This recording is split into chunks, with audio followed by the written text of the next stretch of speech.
You've made it to jamdadpodcast episode number to fuck me in my asshole.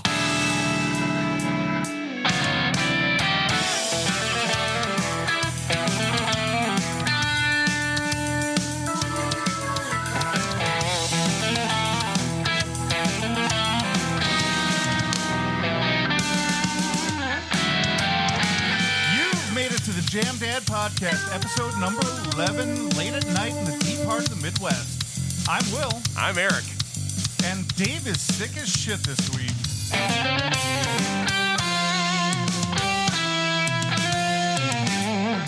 Hit me!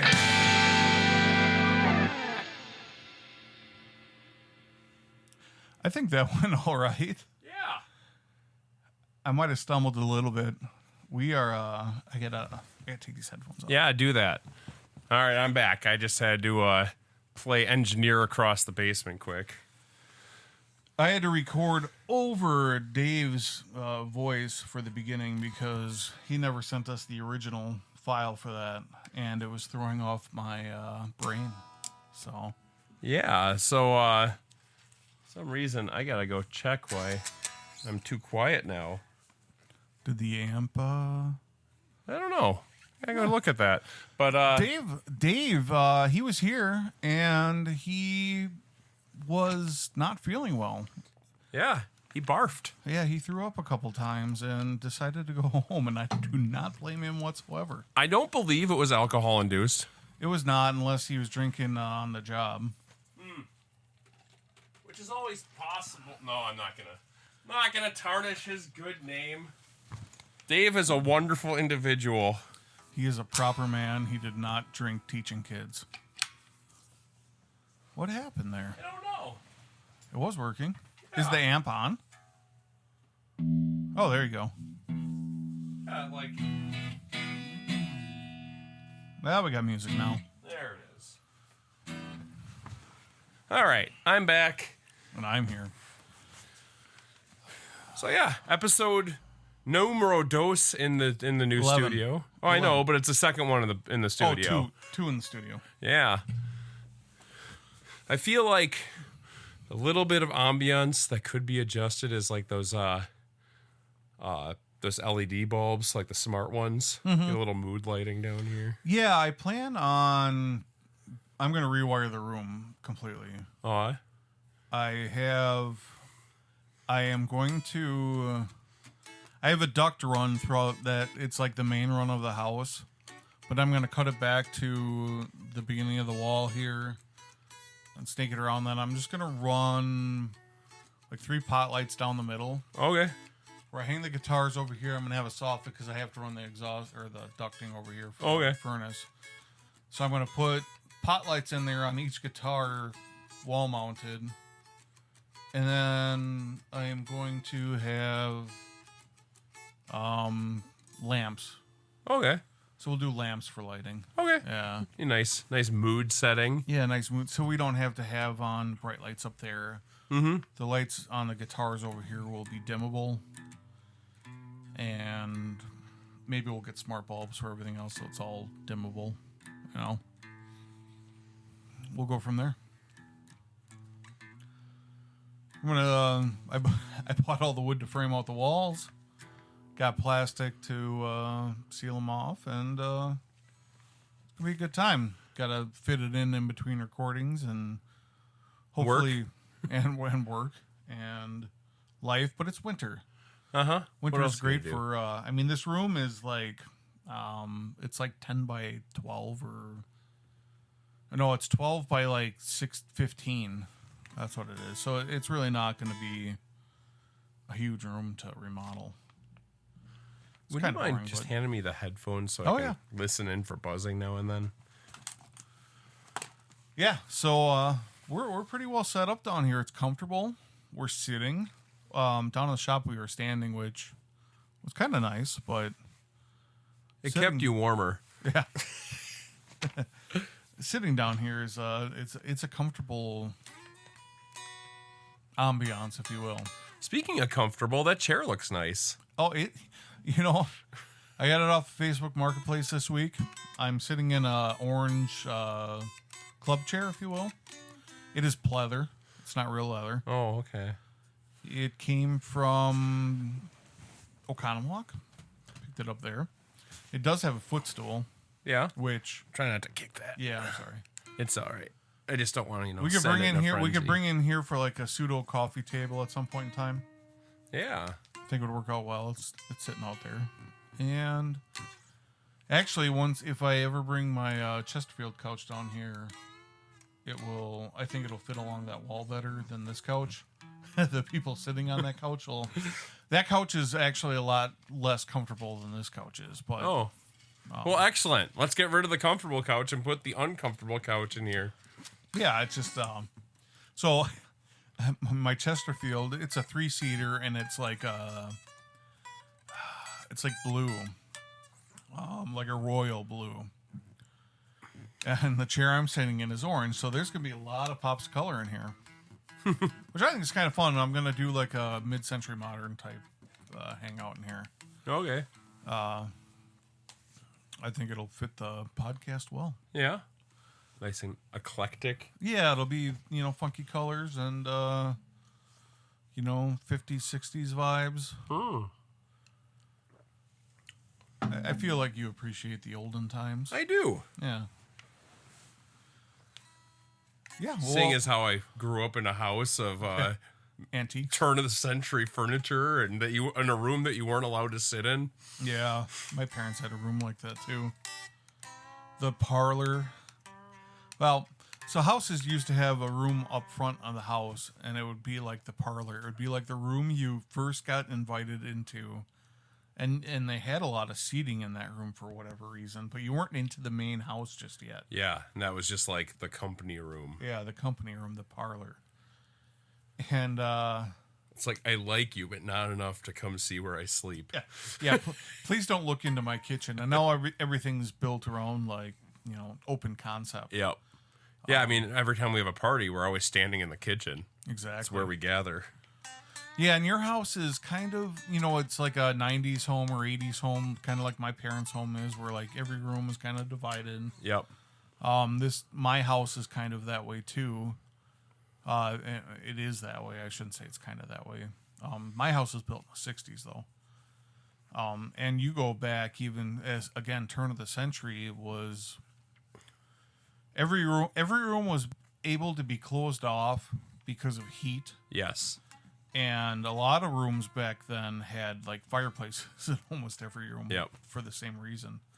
Well, like, my parents have that kind of circular format that just kind of was famous through like even the early century.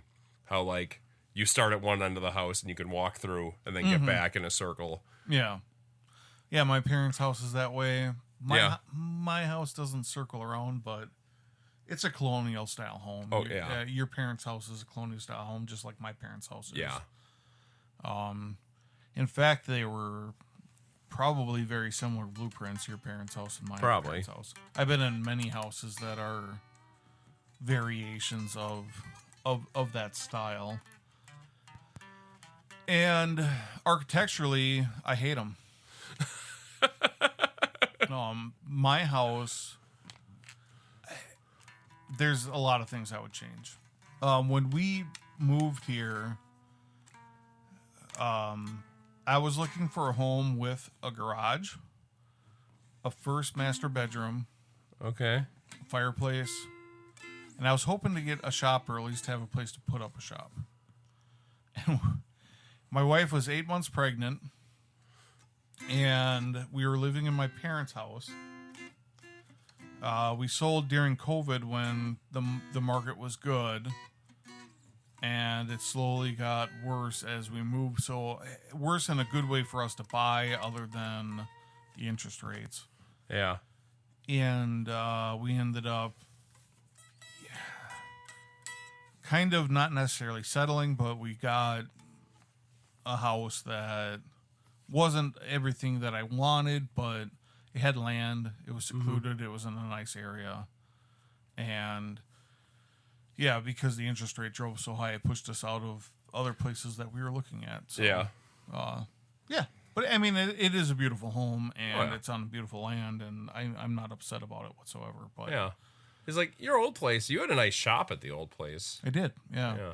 Like that garage with the walkout basement was pretty cool. Yeah, when I lived in Waukesha, I had an 1/8 acre lot. My house was like, I think it was like 1,200, 1,300 square feet. But when I lived alone when I moved there. I mean, it was more house than I ever needed. Yep. I had a covered porch in the back, and I had a 2-story garage with spancrete. So, like, I had a basement in my garage. So I had a huge shop for that place. You could have set it up differently. I made an area, like a bar area, and my garage to store all my lawn equipment was in the basement. So yeah. And I couldn't park in the garage because it was like 9 feet wide. Oh, really? I didn't want to. Okay. No. Oh, excuse me. Yeah, I remember you had the bar in there. Yeah. Yeah, and I had like one party. Yeah. Was that your engagement party? Yeah, the one you were okay. at, yeah. So I was invited to the only party there. Basically, yeah. I did not have a housewarming party. That's where I fell in love with your bidet. Yeah. And I had to have one. 3 people have bought bidets off of my recommendation, minimum, that I know of off the top of my head. You have, my aunt has, and I think Dan and Megan bought one. I don't know if they used it or if they just bought one, but I talked about it. Yeah, they're great. Even the cheap ones, they're $50. I just got $40. the cheap one. Yeah.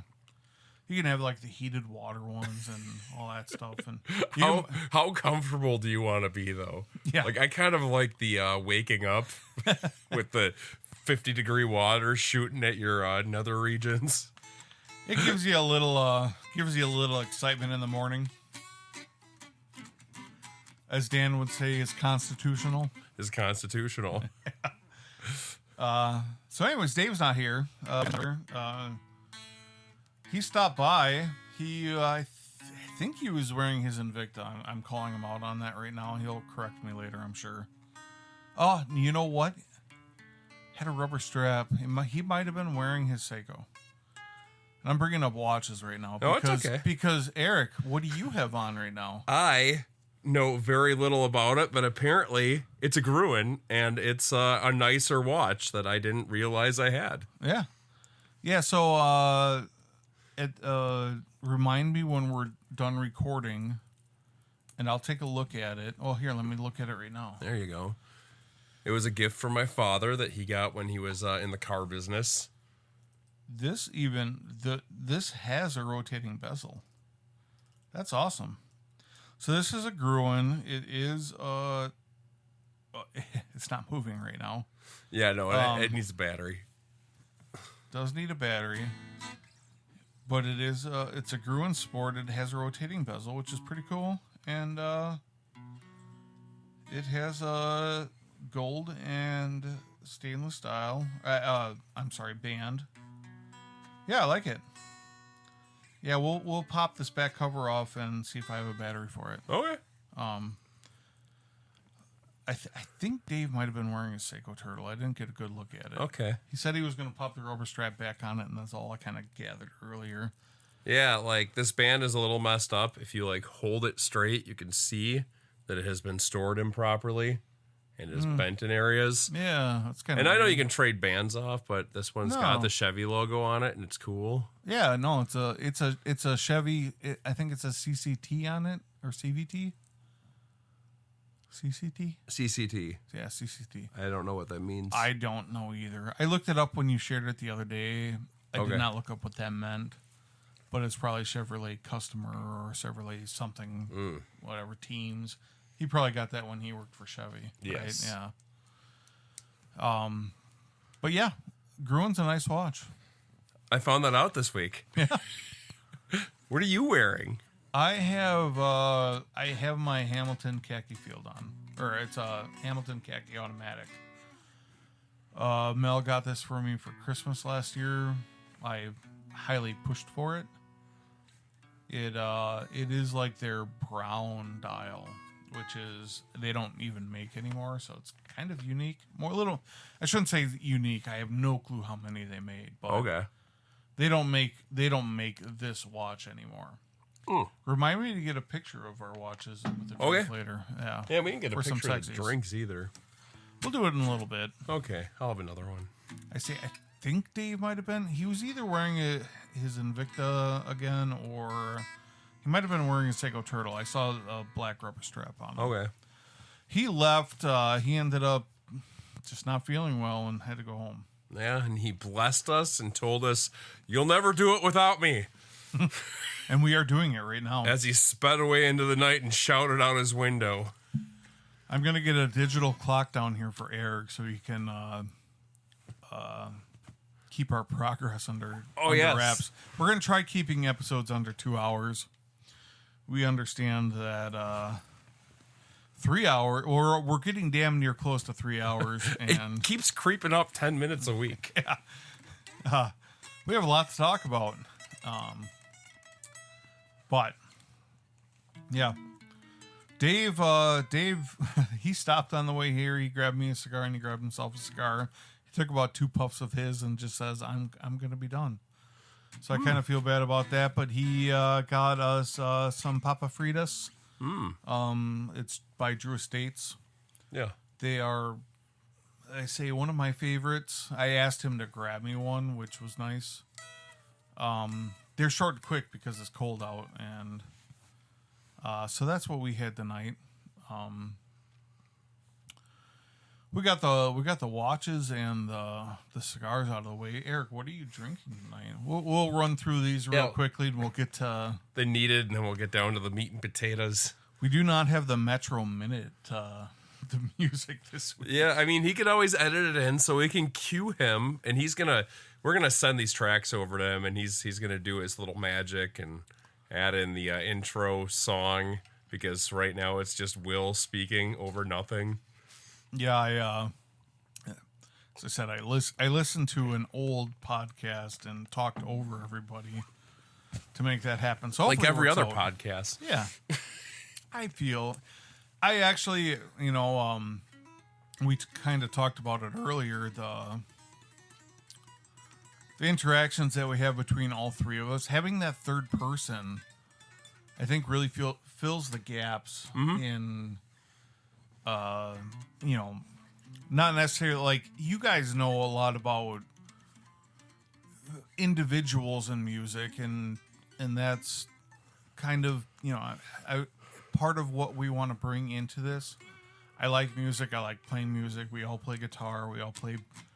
Well, you and I play bass. I don't know. Dave doesn't. I'm sure he can play it just fine. But Dave, he owns a bass. Yeah, he owns a bass. He owns a fretless bass. I think he made it fretless. I want to say he pulled the frets out and filled them in. Sure. He has a bass.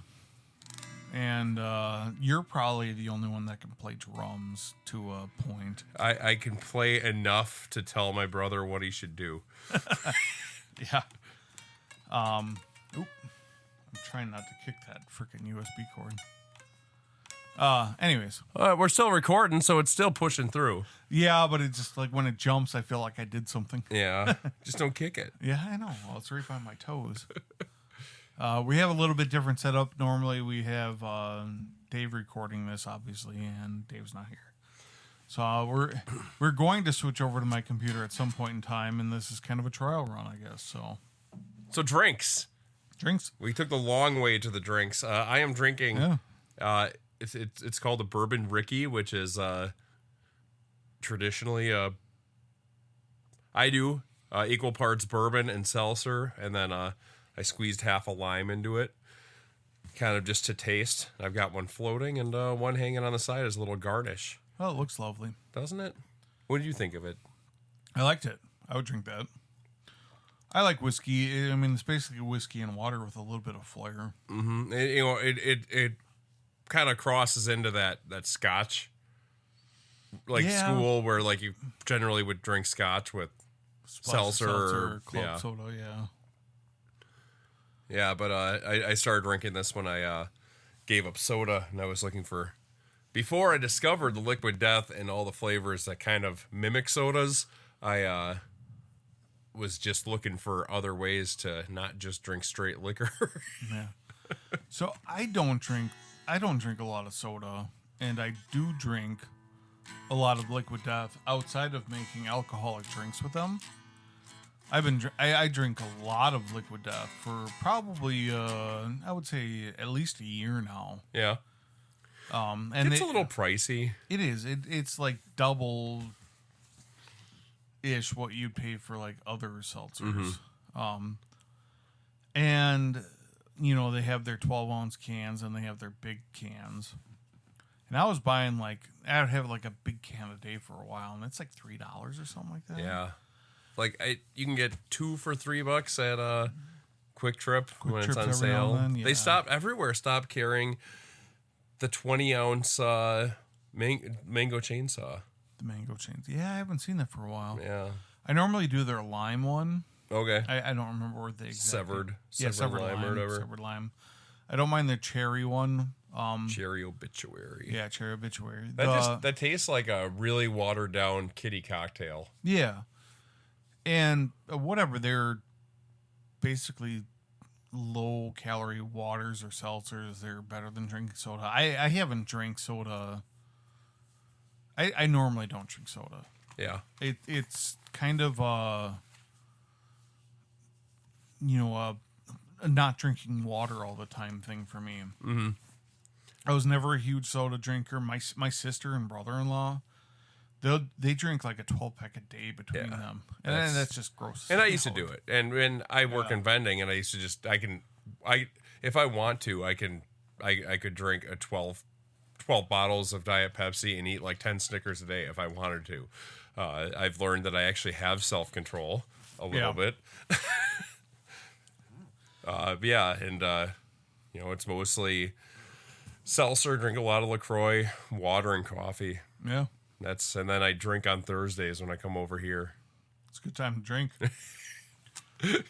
Except today's Wednesday, so. My day normally starts with coffee. I'll drink, for a long time, I never drank K-Cups. I hate K-Cups. And my wife ended up getting this coffee machine for Christmas, and it had a K-Cup thing on it. I don't really. I don't. It's not just a Keurig. It's like a Ninja. It's a Ninja. Oh, but it takes the K-Cups. Yeah. Okay. And I mean, I think every company makes a K-Cup coffee maker now, or every. What else does it do special? You can do regular grounds in it. Okay. And it has a bunch of weird settings. You can do cold brew in it. Oh, really? Yeah. It doesn't chill the coffee, but Yeah. if you put ice in the glass, it slowly brews it. Yeah. Because it's what cold brew, whatever, mimics whatever anything does. It's got a bunch of different cold settings. brew is technically it's basically like you're making tea, right? Yeah. Because I think you're basically saturating it in cold water. Yeah. Yeah, it's almost like iced tea. Yeah, it's basically just putting coffee in water and letting it melt for a while. Yeah. Overnight, theoretically. I think a guy at work, when he made it, was 3 days. Yeah. He let it sit. But this brews it, but it brews it at a lower temperature, or I don't even know. I don't drink cold coffee. I drink hot black coffee and give it to me that way forever. I have to ask my friend Jeremy where he got that cold brew bourbon stuff, and I need to get some more. Yeah. Yeah. Yeah, that was something. In fact, kind of talking about that, I almost gave you some coffee today, but I guess my wife gave it to somebody else already. Oh, okay. We had some whiskey. Well, truly is the thought that counts. It is a thought that counts.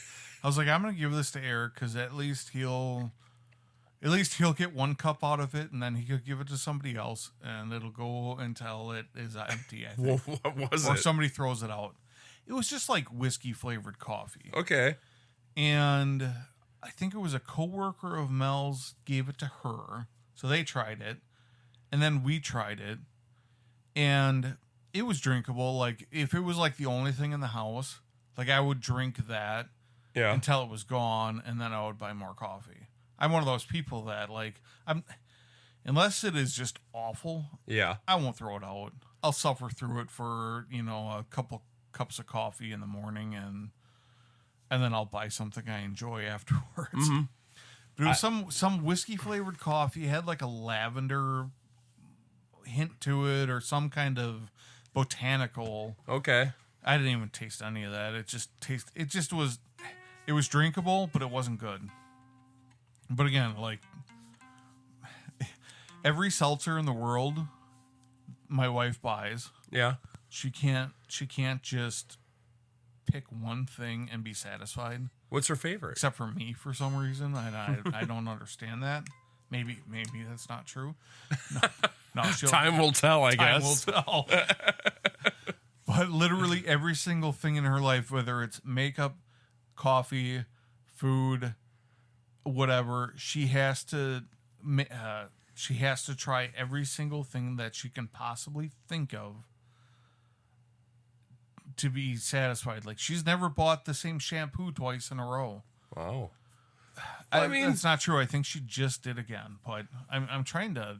I mean, it's not much different than like alcohols and cigars, and you find the one that you like, but you still want to. Yeah, every now and then you try something different. Yeah, but like I like. I mean, my specific cigars I like. The only reason why I try other things is because of price, and or obviously we talk about them on here, and I wish like. Yeah, I mentioned it last week. I mean, we could go into why we like them more. If we're going to talk about them, we can go into why we like them more, not just what we're doing. Like, I used to find a price point that I was happy with. Yeah. And I smoked a lot of Quorums, and there are like a very cheap cigar. They are. But there was the difference between the black label and the tan label, and I think the tan label was, was that Nicaraguan? I think that one was Nicaraguan, and it was smoother, and they burnt a little fast, but for the way that I smoked, it was, and I could keep like 20 on hand and not break the bank. I hate these mic. I gotta get a different mic stand. But anyways, it looks like it's bending. Yeah, it's here, where they strip out. Yeah. It's just sitting in there funny. Anyways, we are slowly upgrading and making everything better, and hopefully we continue to progress. Yeah. I think we're all in it for the long run here, so it's kind of fun. I mean, we've already upgraded by not having Dave on tonight.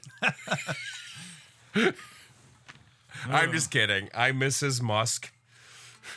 I miss feeling him up as I'm sitting next to him on the couch. Which, by the way, we are going to. How long are we up to right now? 40. I can't fucking see that far. 28 minutes. 20. Oh boy, we got a long way to go here. Got an hour and a half to fill minimum. Actually, no, Carla. We can cut this night down to under 2 hours. Yeah, 90 minutes. Get to the 90s action movie time. Yeah. We are going to throw out a Metro Minute tonight. We're going to have to kind of cue it up. I don't remember exactly what he did. He just started talking, and then he played the theme song and started talking about the Metro Minute. Did he talk over it at all? I think he did. Did he? Okay. Yeah, he had like kind of a cue in on it. Yeah, and I think this may have been the first episode that I have not finished listening to. Oh, really? Yeah, I kept trying to get back to it, and my week was just weird. I wasn't in the truck that much, so that's where I listened to it. Yeah. And then I started listening to Me First and the Gimme Gimmes all week and listened through their discographies, and I kept remembering, hey, I should go back to that podcast I'm on so I can study it. I think it, so how far did you get into it? Do you know? I honestly don't know if I even made it to the Metro Minute. Okay, so at 47 minutes, I think it was about 47 minutes, it cut out on me for like 30 seconds. Really? But I didn't know if it was like because I live in an area where the internet's not great. Yeah. Stop bumping your... Yeah, I know. Speaking of cutting out. Yeah. I don't know if it just was because my internet cut out or not, because Dave didn't say anything about it and you didn't say anything about it. Yeah, I guess I'll have to listen to it because I know we had that one glitch on that one episode. One glitch on the one and episode. then I think we re-upped the sample rate. Yeah, so I don't know if it was just me or not, but it was only like 10. It probably felt longer than it was. It was probably between 10 and 20 seconds. But it was just like it cut out on me. That's actually one I finished within like a day or two. Normally, really? The one before that I still haven't finished.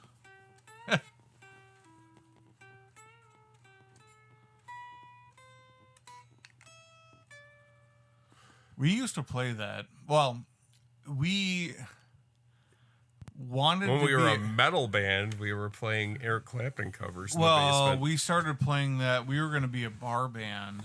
Oh yes, I forgot. Did we play? We played once at Knuckleheads, right? Didn't we? No, we were going to planning. We were practicing, and then Dave was going to be in that, and Tristan was going to be in that, and it was Scott, me, and you. Yeah, and it died out. That's a lot. A lot? You know, well, you've always kind of been, man, to do that kind of lifestyle, I mean, you still do it. Yep.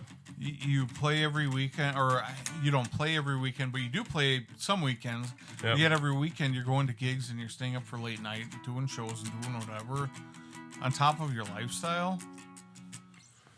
I completely understand it because I do it in a different form right now. Yeah. But it's just like it's a different animal to stay up till bar close or most bands and midnight. It's been actually getting earlier. We even Knuckleheads has been pushing 8 o'clock starts, 8:30 starts, and then the band's done by midnight. Yeah, because like the 9 to 1:30 time slot is just it's too much, and no one wants to do it anymore. Bands don't want to do it anymore. People don't stay out. That's longer than almost any concert you go to. Oh yeah, yeah. I mean, that's about the same as a 3-band bill. Yeah, exactly. It's 3.5, 4 hours, and then it's different because the band of the bar is essentially there to sell alcohol. Yeah, that's all we're there for. They're not creating anything. It's just we're you're listening to covers. You're just having a good time. You're playing whatever. Yeah, you're setting up. You're a live DJ. Really, You're not like I just saw Shinedown. There was a girl that sang before them, and Bush sang. So like Bush, you went and saw this? Yeah. Oh, yeah. where? It was a couple months ago. Okay. We went and saw Shinedown. Bush. There was a girl. I can't remember her name right now. She was before Bush.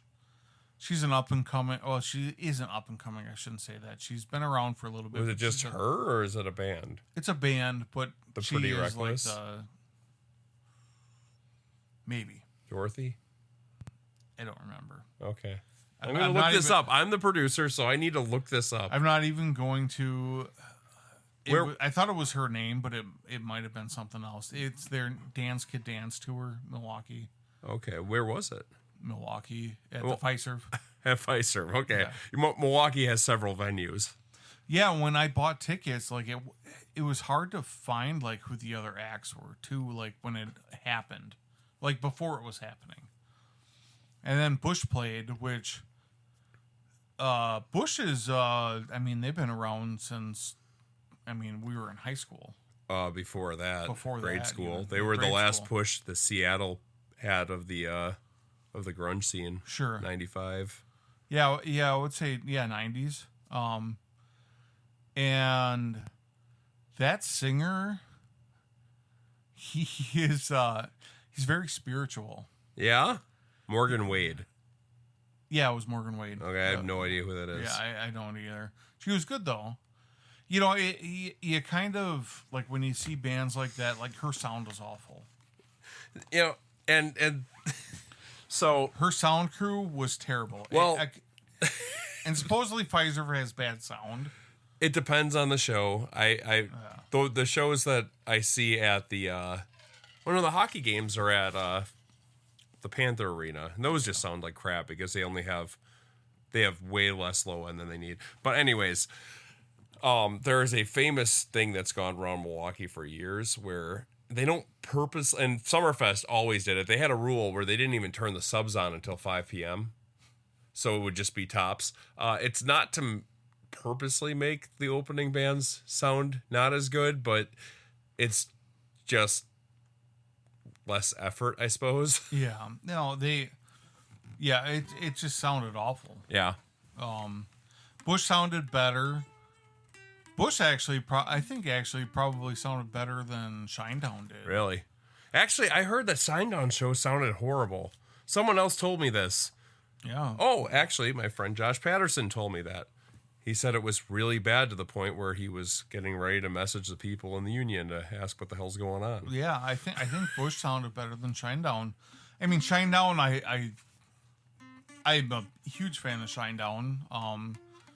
They have Smith and Myers is a break off of the singer and the guitarist, and I'd love to see them at some. I don't know if they'll ever do it again because it sounds like Shinedown is toning back their music from what they used to play. Like the whole band is. Oh, really? Yeah. So like their last album that just came out was less than old Shinedown and more new kind of. I don't even know how to explain it, but it's more. It's like what Slipknot did, where they just turned into his side project. In fact, they just came out with a song I think it's called Spotlight. It literally I think it was released yesterday. It's a country song. They have a steel guitar and a banjo in it, and it sounds like a country song. I should say a country song now, like a new age country song. Okay. Which I think that what was the girl Morgan Wade. She was like kind of like a more of a rocker country band, country sounding, and now that's like they're almost more country sounding with a little rock to it. Like it literally sounded like a country band in their new song. Do you know that go ahead. The number one country song on the Billboard charts right now is AI? I don't even know what AI is. AI as in artificial intelligence? Someone created it using AI, and no one knows who's behind it, but it went to number one on the Billboard charts. Wow. They probably just typed in. And nobody's making money on it then? Oh, who knows? But it's someone, they just typed in a whole bunch of probably, drinking on the back of my truck and the keywords and breaking up with my girlfriend. That's funny. What was the but yeah, a friend of mine told me that show sounded really bad. And I was actually years ago, hell, this is 2009 probably, I went and saw The Offspring at Summerfest, and I was super excited. What stage? It was I think Miller Lite Oasis. Okay. And 'cause that matters.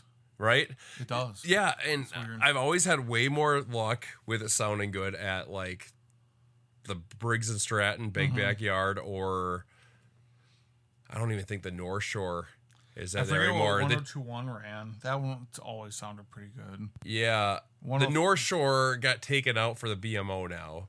Okay. But the I haven't gone since I've been dating Mel. Wow. 2017 is the last time I went to go see a friend of mine play. Yeah. And I just hung out at the Rocks and watched all the small stages. Mm-hmm. Yeah. Yeah, Mel has always wanted to go, and it just kind of came to one of those things where it's like, I don't want to go to Milwaukee for that. It's such a shit show. It was fun when you're young, and it's fun when you you go to you go to the amphitheater, and the Marcus Amphitheater, and you see a good band there. That's always because you're in you go through a different gates, and you go straight to that show if you have tickets for it, and you can just go there. Well, Dave and I used to go all the time, all day long. Every single year before I started dating Mel, I went. like we used to get the pins and we used to go get in before 2 p.m. and just stay all day. And we used to see great acts. We saw Judas Priest. We saw George Thorogood, The Darkness. You know, my cousin's band Skywine played there one time, opened up for Andrew WK. We saw great acts, and Whitesnake we saw there, and I saw Foreigner. But now, like, I get so tired of the majority of the people there don't seem to be there to see music. They just seem to be there to drink. Yeah. So when you're trying to find a place to watch the show, you're just, you're inconvenienced by drunk assholes just taking up tables. Oh, so when I went and saw Offspring, we waited. We had decent standing area, and I was so excited for the show to start. This is right when the album with Hammerhead came out. So that would have been 2008 or so. Stop bumping your mic.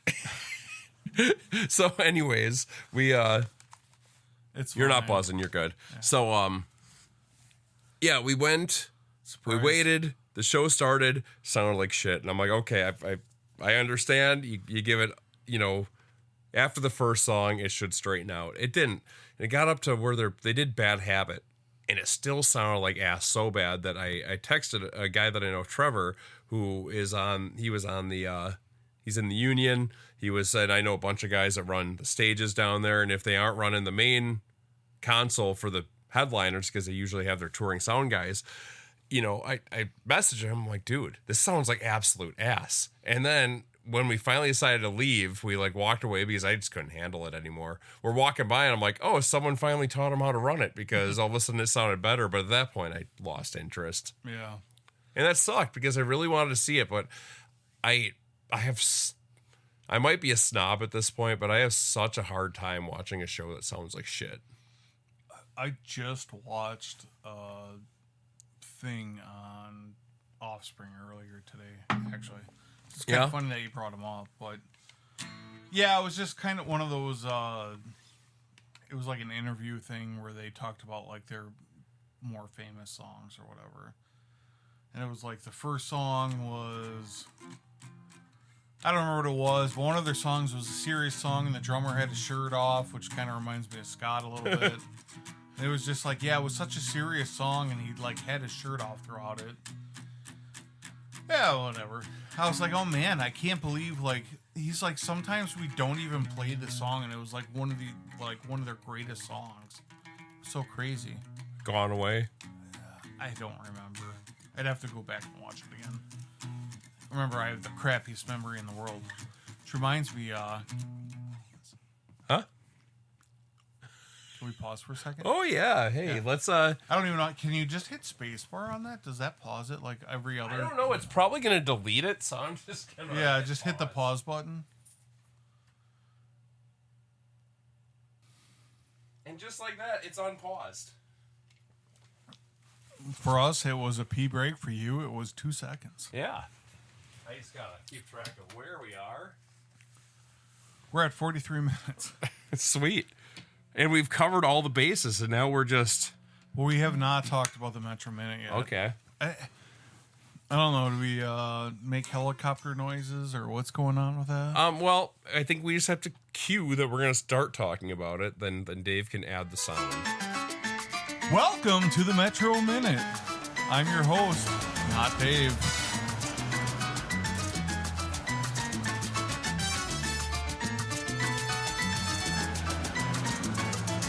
So, Dave brought up cologne last week, and he intrigued me as I talked about using the same cologne that I had forever. And my wife actually likes it a lot. It's the Dolce Gabbana Light Blue. I might have said it wrong last week. I might have said it wrong this week.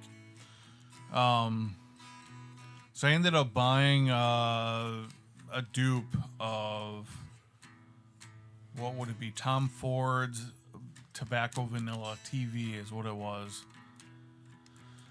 And let me look up what I bought, just so I am not, because it's got most of the dupes have very odd names. I mean, the original clones have very odd names, but It was an El Haramain, which Dave did bring up a different variant of this last week that he was going to do. This is an Amber Ode, is what I bought. It's the tobacco edition, which relates to the tobacco vanilla of the Tom Ford. I meant to. So a lot of the times when you buy dupe cologne, and Dave didn't mention this last week, but dupe colognes get made at a fast frequency compared to the higher end stuff, because the higher end stuff, either the companies let them sit for a little bit, they need to age almost, if you will. It's like the difference between good alcohol and cheap alcohol. Yeah, very similar. Yeah, so they call it maceration. Okay. I mean, that's actually like a cooking term too. Mm-hmm. Where you let the flavors blend, and you can do that with your cheaper dupe colognes, if you will. So if you buy a dupe cologne and it smells a little strong, or smells like you're only getting something about it, or it's not as good as all the reviews are, what you can do is, give it a couple spritz, let it sit in a cool, dark place with the cap off for like, a month roughly, and then go back to it and see how it is. If it's still awful, well, you bought a bad batch. You just smell like a middle schooler at a school dance. Yeah. If so I bought that cologne, and it was a little off when I first bought it, and I've been letting it sit and because we talked about it last week, I've been kind of testing it every day just to see if I could smell something different as it kind of sat and opened up and whatever. And it really had, like, even the 4 or 5 days that I've had it now, I can slowly tell that it's kind of blending a little bit better with its scents. Yeah. So it is true, I guess, that maceration period is a thing that you'd want to do with like a dupe cologne, if it doesn't smell up to the standards that you think it should be. No, originally. what do they macerate it in? Itself. It just needs to sit there a little bit longer and age. Well, because like if you can't age alcohol in glass. And when you age it, it's in oak barrels. Yeah, in an oak barrel, or whatever. So that's why I ask. No, it's just blending with itself. The chemicals in the bottle just need to mix together. Okay. Kind of sit longer. So there's just a longer reaction process. If you make like a cocktail and you just throw it all in the glass and you're sipping on it and you didn't stir it or you didn't do whatever, it doesn't, you're getting either the soda on the top and the booze on the bottom or whatever. But if you kind of sit there and it's 5 minutes, 10 minutes later and your ice is kind of melted a little bit and whatever, and the drink's tasting better, I think that's the goal of the maceration period. And I'm assuming that with chemicals like that, it just takes a little bit of time.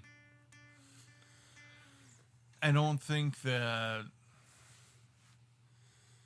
it would be something like oil and water mixture where like just you have to shake it to blend them together. I don't know.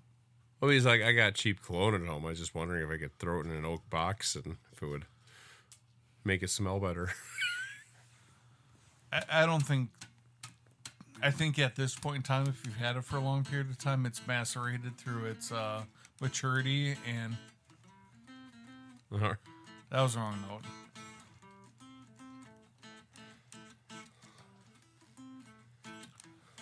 I was sliding my finger up when I was doing that. Yeah. It's a little bit of a reach for that fifth fret. Right?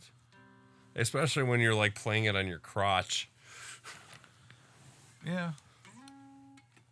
You know what else is a reach, like on a Hot for Teacher?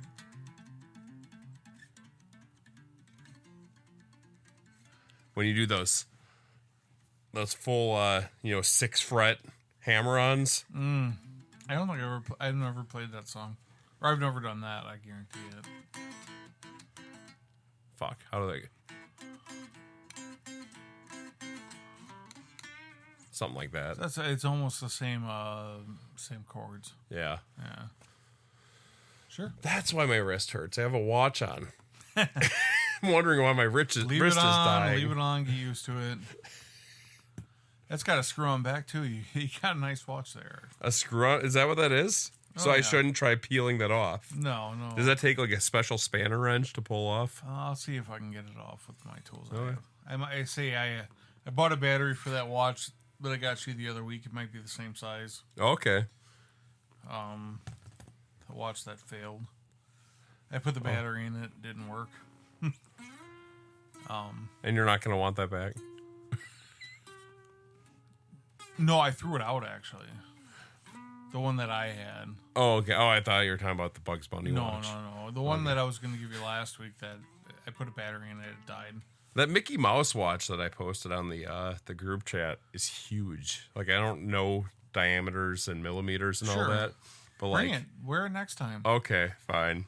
No, seriously, it was for my father-in-law, so as I said, the Mickey Mouse watch that I gave your brother, I wish I still had. He didn't, when he talked about it, he didn't say if it was a wind-up watch or not, a mechanical watch or automatic. I'm sure it was a battery, but yeah.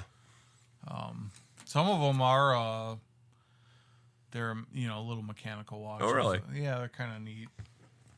Older, I think Bradley made them or something like that. Okay. I assume everything I have is battery. Yeah, that could be a wind-up. Did you ever crank the stem on it? A lot of times they'll say quartz. Here, let me see it once. Let me see it again. We've got 2 stops. I'm guessing date, time. 2 stops. The first one would be the date. The second time would be to set the time. Yeah. And if I had a date function, the second stop would be you'd turn it the other way for the day. At least that's what it is with Seiko.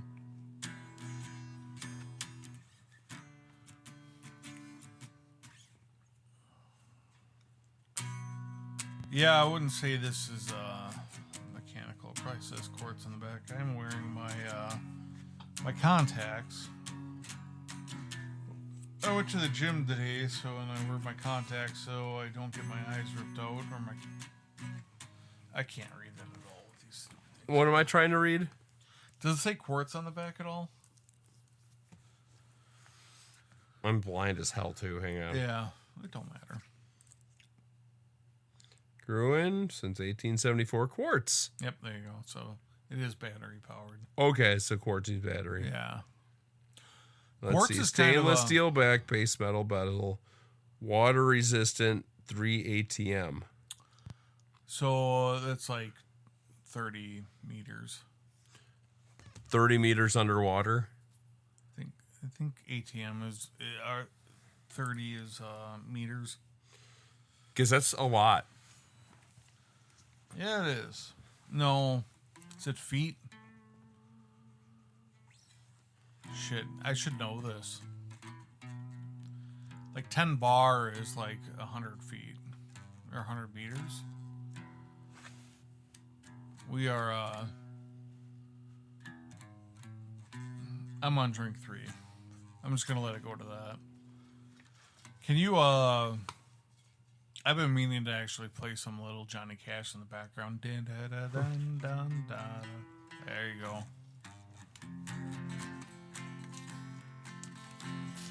Well, I hear the train a coming. It's rolling around the bend. I ain't seen the sunshine since I don't know when. Stuck in prison. Time keeps dragging on. I'm singing it differently so we don't get copyrighted. I'm down on the sand and tone. Yeah, that's why I'm playing it different too. Yeah. Well, I hear them rich folks eating in their fancy dining cars. People aren't listening to me sing songs on this podcast. Sounds good though. Suey, somewhere in there.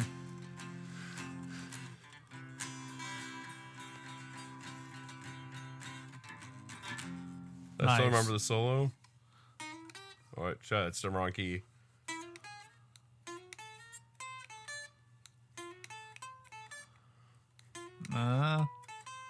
There you go. Something like that. That's You get the close enough. gist. Yeah. Yeah, you know, you've listened to the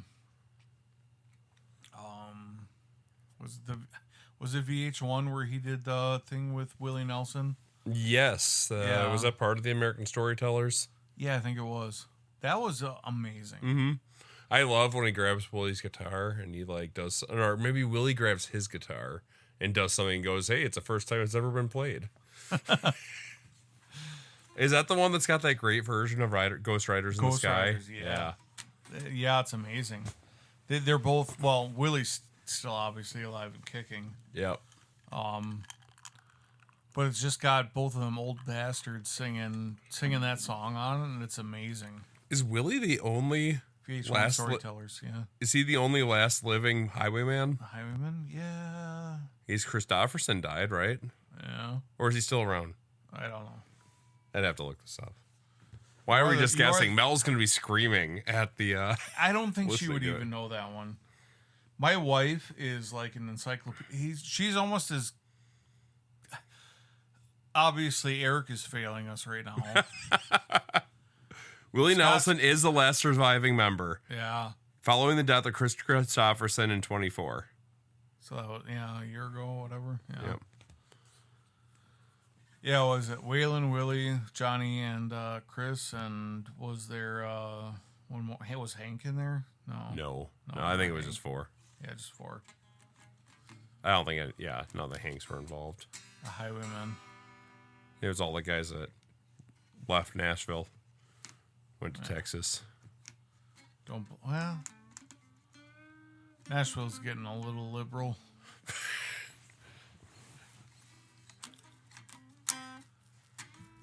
Texas is the place to be, or Wisconsin, one of the two. Sure, get your kicks on Route 59.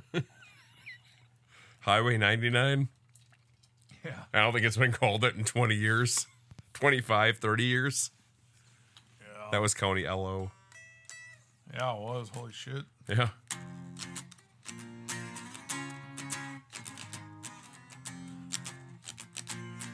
You know, I was never the hugest fan of Nirvana. No? No. So what I was just playing is in Jimmy Hart in the 80s and 90s when he was working with WCW. He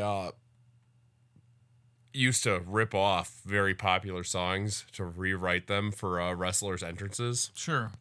And he like ripped off "Smells Like Teen Spirit" for Diamond Dallas Page's intro, and he did it with like a whole bunch of popular songs. And I think he got sued several times, but you know, his "Smells Like Teen Spirit" ripoff was literally. And then for the verse, instead of. Oh, it's funny. You weren't a big Nirvana fan though, eh? No. Yeah, they were like the Beatles to me. Yeah, I never cared for Nirvana. I mean, "Smells Like Teen Spirit" was 4 notes. And it was just like there's nothing great about it at all. No, I mean, you get past that, you get on to like "Breed" and "Drain You" and I was never buy every album kind of person where you listen to everything. I did with some bands. I did when I got 18 CDs for a penny. Yeah. Thank you, Columbia Music. Columbia House and Columbia House. BMG. Yeah. I never even did that. I never bought one of those things. You know, obviously, like, we listened to a lot of Green Day. I listened to a lot of country music even back then. Yeah. Alan Jackson. Garth Brooks was obviously big in the 90s. And I wouldn't say I was I mean, I like country. We started punk pop punk pop band. We listened to a lot of 80s metal or whatever, hard rock, whatever you want to call it.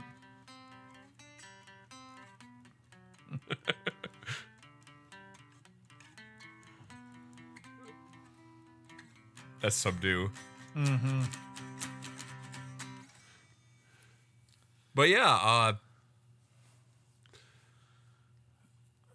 I feel I still listen to the same amount of things I always have. Yeah. I listen to, when I turn on the radio, it's probably 90% of the time turned to oldies. Sure. Just because it is easy and there's no talk. There's very little talk on that station, and that's kind of what I used to listen to the Hog a lot. I didn't even like the music that much anymore, but I liked the personalities. But now I just, sometimes I just don't need to listen to people talk. I know I'm talking against what we are trying to do here. Yeah, no, I agree with that. I would listen to 102.1 in the morning, only Still, because now that it's a Christian station. No, I haven't listened to it forever. But like, they used to be like one of those stations that would play like, I don't know whether 80% of the hour was music or they had like some 21 song blocks. Yeah, 21 song blocks, and they would have their whatever throughout it. And I would listen to that just because I could listen to music. I hate talk radio. Yeah. Ever since the Fish left 1029. I forgot about Fish. I reached out to who was it? I reached out to somebody. It might have been Cramp. I might have reached out to Adler. Yeah. And I asked him, like, hey, what happened to the Fish? He said he ended up, I think he moved to... Was it Michigan? Yeah, it was Michigan. Yep. Yeah. And I don't know what the hell, he just living life out there or whatever. Yeah. I don't remember what it was all about, but yeah, he moved somewhere and just kind of had a good time. When 1021 was going away, they went a couple days in a row, they were doing gimmicks, and one day they actually brought back the entire Hot 102 cast. That was like the station in the 90s. Yeah. And they brought back the DJs. They played all the music. There was so much like 90s pop that I forgot about. Oh, I wish I would have known that. It was like one day, and it was awesome. And then they did New Rock 1021 for an entire day, and that was a lot of fun. Yeah. Again, they brought back the personalities. I mean, they didn't play Bob and Tom or anything, but that was syndicated anyways. Yeah. Yeah, I wish I would have caught some of that, because that was like, I listened to 1029 or 1021 or 94.1 if we could get it, and it was a little fishy when we were that young. Yeah. The stations didn't come in as well. 94.1, like when I get out to Madison, I try to listen to it, and that morning show sucks so much. No, it sucked forever. It's still never been good. Yeah, like they try so hard to be edgy. Like even one of their personalities is called Biatch. But like they try so hard to be edgy, and it just comes out gross. It's like, Howard Stern already happened. You're not going to recreate it, and he's failed. He's lost his contract too. Like he actually, and besides all the bullshit, he had a decent show. He had great interviews. He had great concerts, and no, I love him. I still listen to him. I'm not a big fan of him. He's gotten a little weird over the years. It's so weird to like be a person that has somebody on his show that is throwing ping pongs out of a certain area, and then be against that kind of a thing later in life. Like, whatever, dude. Do you know George Takei's signature line, "Oh my," came from Howard Stern? No, I just found that out today. Yeah. I always wonder because I don't remember it ever on Star Trek, and I remember he was on Howard Stern, but he didn't realize that he was just told when he was on Star Trek. They're like, "Oh, you're going to go do this interview," and you don't argue, just show up. And he sat down on a couch, and he's like listening to the monitor, and he's like, I hearing this man say these disgusting things, these terrible things. And I lean over to the person next to me and say, "What is this?" They'll go, "Oh, this is the show that you're about to be on." So he walks in and he's like, one of the first things he says to me is, "Oh, George, you have a very deep voice. Does that mean you have a big ding dong?" And he just goes, "Oh my."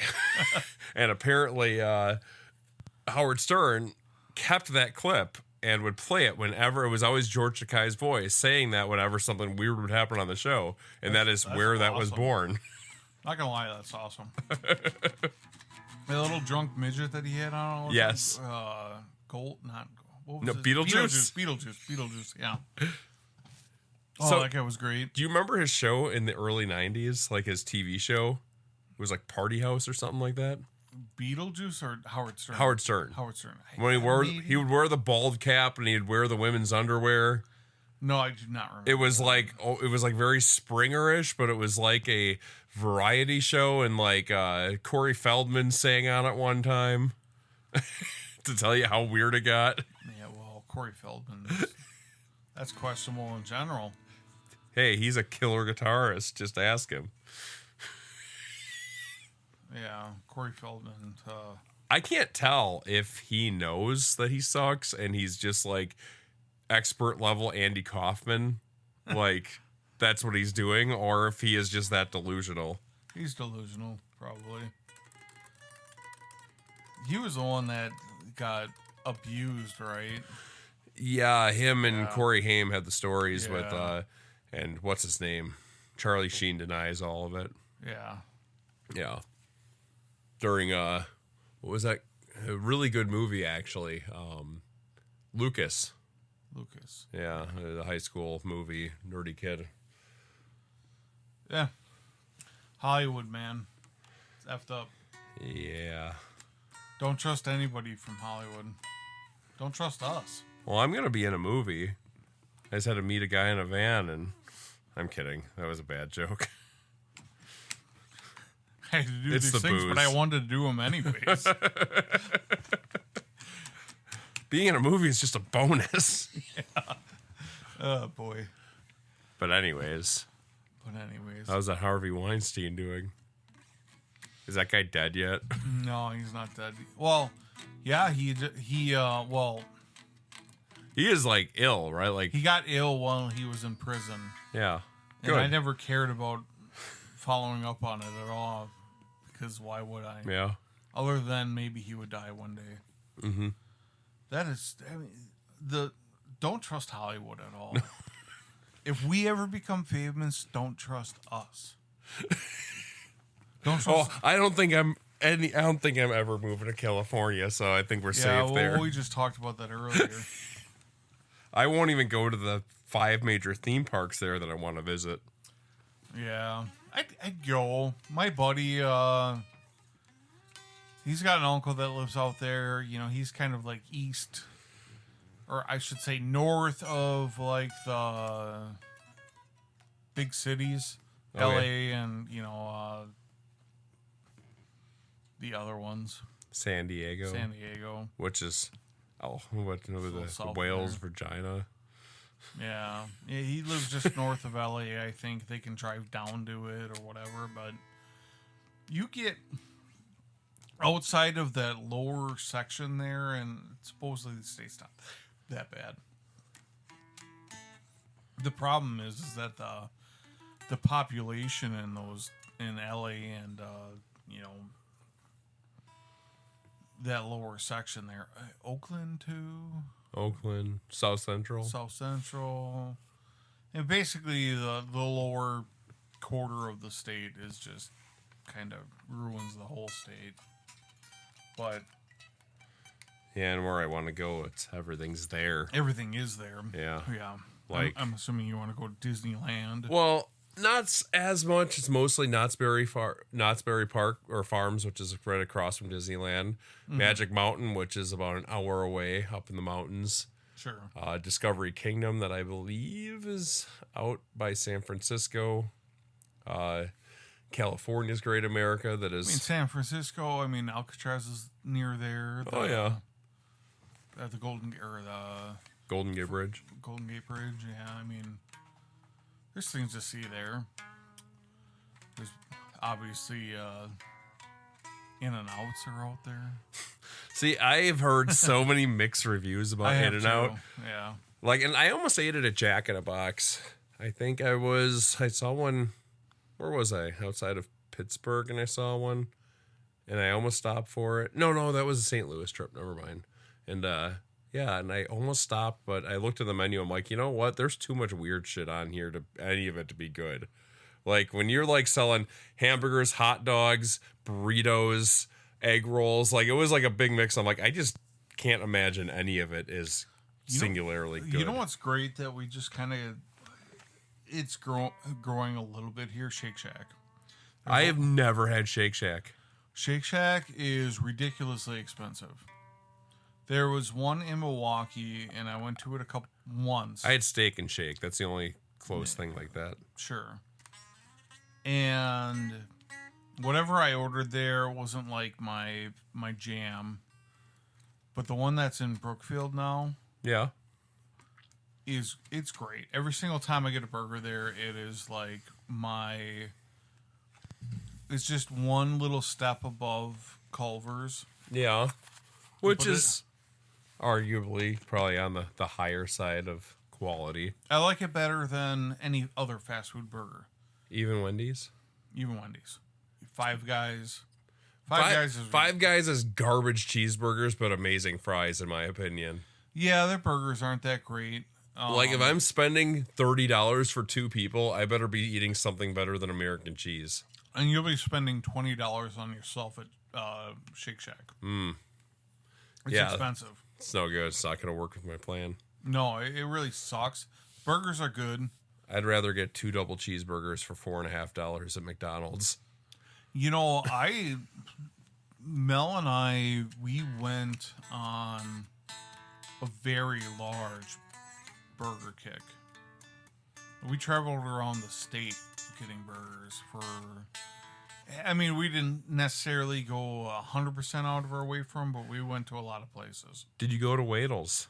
We did. Yeah, isn't it amazing? It's probably one of my favorite. Wadle's is amazing.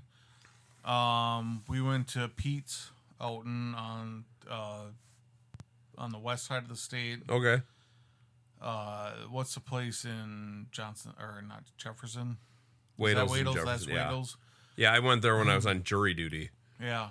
We went to... Yeah, someone trusted me to convict someone. We went to the original Butterburger down in Milwaukee. I can't remember what that place is called. I think it's called Al's. Al's? Oh, anyways, it was where the Butterburger originated. We went there. Okay. It's a little diner. Okay. I should really remember that because I have a picture of it and everything. George Mott's is, you know what George Mott's is? I'm sure I should. He's like the YouTube connoisseur of burgers. Okay. I'm sure I've seen his videos. He's in his 50s or 60s. He just opened up a place in New York where he does smash burgers. Okay. He's traveled around the country knowing every burger fact in the world. He's just known for it. Okay. Anyways, he, I sat in his seat there, which was kind of cool because it was the original Butterburger location. Little, brass plaque or gold plaque or whatever you want to call it. So this is crossing off the burger thing a little bit, but, no. We went because the burger place was closed.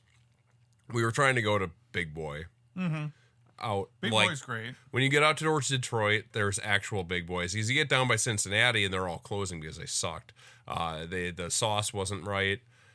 They used the Slim Jim sauce instead of the Big Boy sauce. Sure. And the Slim Jim is more of a mayonnaise based and not. Yeah, it was just gross. But Big Boy burnt down when we were trying to go there. the one that we always went to in like Battle Creek or whatever. So we held out, and I think maybe it was on the way back. I don't remember, but anyways, we stopped in Toledo and ate at Paco's. If you ever have a chance driving through Tony Paco's, and there's a handful of the restaurants around the Toledo area, just amazing. Like, I think they call them street hot dogs, where it's basically like a chili dog, but it's not quite a chili. It's kind of like in between a chili and like a barbecue. Sure. Yeah, but it's so effing good. And it's like good. It's like Hungarian sausage. Yeah, I remember that. Yeah, we used to eat at my grandpa lived in it was a small little town outside of Toledo. Okay. And we would go there, and one of the towns just south of there, they had a big boy.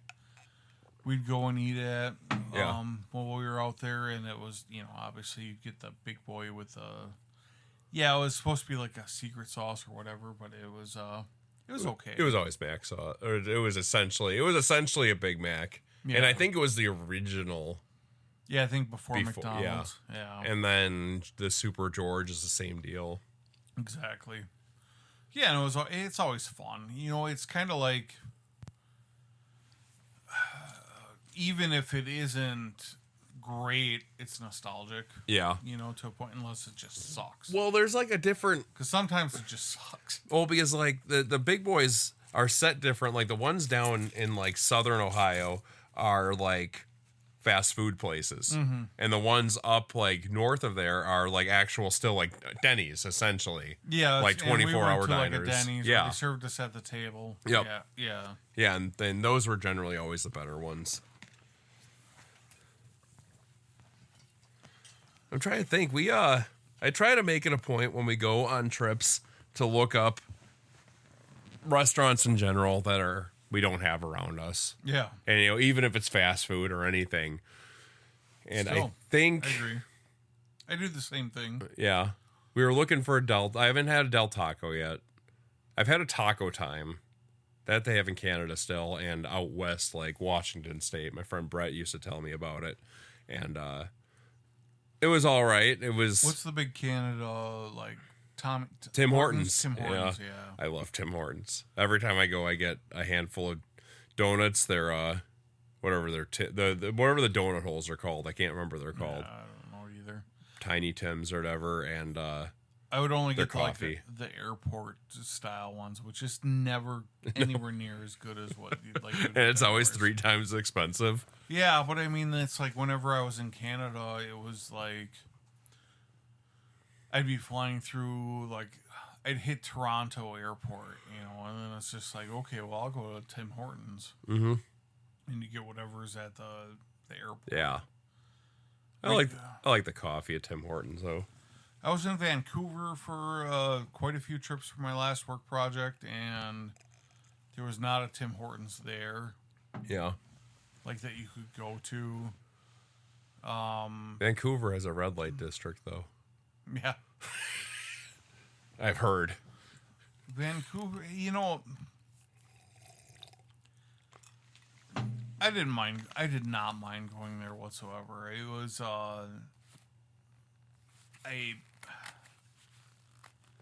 it's so weird when you're traveling because it's a 3-hour time difference between here. So, like, I'd work 10, 12-hour days, but I'd also be up like 2 hours before I started work. Yeah. You know what's... I'd go for a jog in the morning. This Yeah. is back when I like exercised like every day of my life. And I'd wake up and I'd go for a jog in the morning and I'd eat breakfast. And because of the hotel we were staying at, it wasn't like we always kind of like, when you're on the job, you'd eat continental if it was available. But if you didn't, you'd eat like kind of get whatever you wanted. Yeah. So it's like I'd come back and then I'd eat a nice breakfast because that's what the only hotel in the area had. It was just a decent breakfast. Then you go to work and it was just like I was like fully awake, 2 hours in, had a jog in, had a shower. Instead of waking up in just enough time to get to work. Yeah. Yeah, like my pot of coffee is making me like late running out the door. Yes. You know, like that. That's such a great thing about working out of your time zones. And then it sucked when I'd have to work on the East Coast. Yeah. For whatever reason, you're waking up an hour early and Well, it's not just the you're time. grabbing some grapes, walking out the door. You know, It's not just the time difference in Canada. It is also because of the curvature, as the Earth being a globe. Like when I Dave's go to not here, Eric. when I would go to Thunder Bay, which is essentially like the Ohio of Canada I now. was literally gonna say it's only like an hour away from us here. Well, yeah, but it's west of us, but it's in the Eastern time zone. Okay. So it's like daylight until like 10:30 during the summer. Mm-hmm. So it was like crazy. Like we went camping up there and we visited a friend that we met years and years ago. And yeah, you're trying to go to bed in your tent and it's still daylight out at like 10:30. It's crazy. Yeah, it's weird. I compare it to, but it's probably nowhere related as Chicago having no bar time. Thunder Bay's just north of Michigan, right? No, Minnesota. Minnesota. Yeah, it's on Superior on the other side.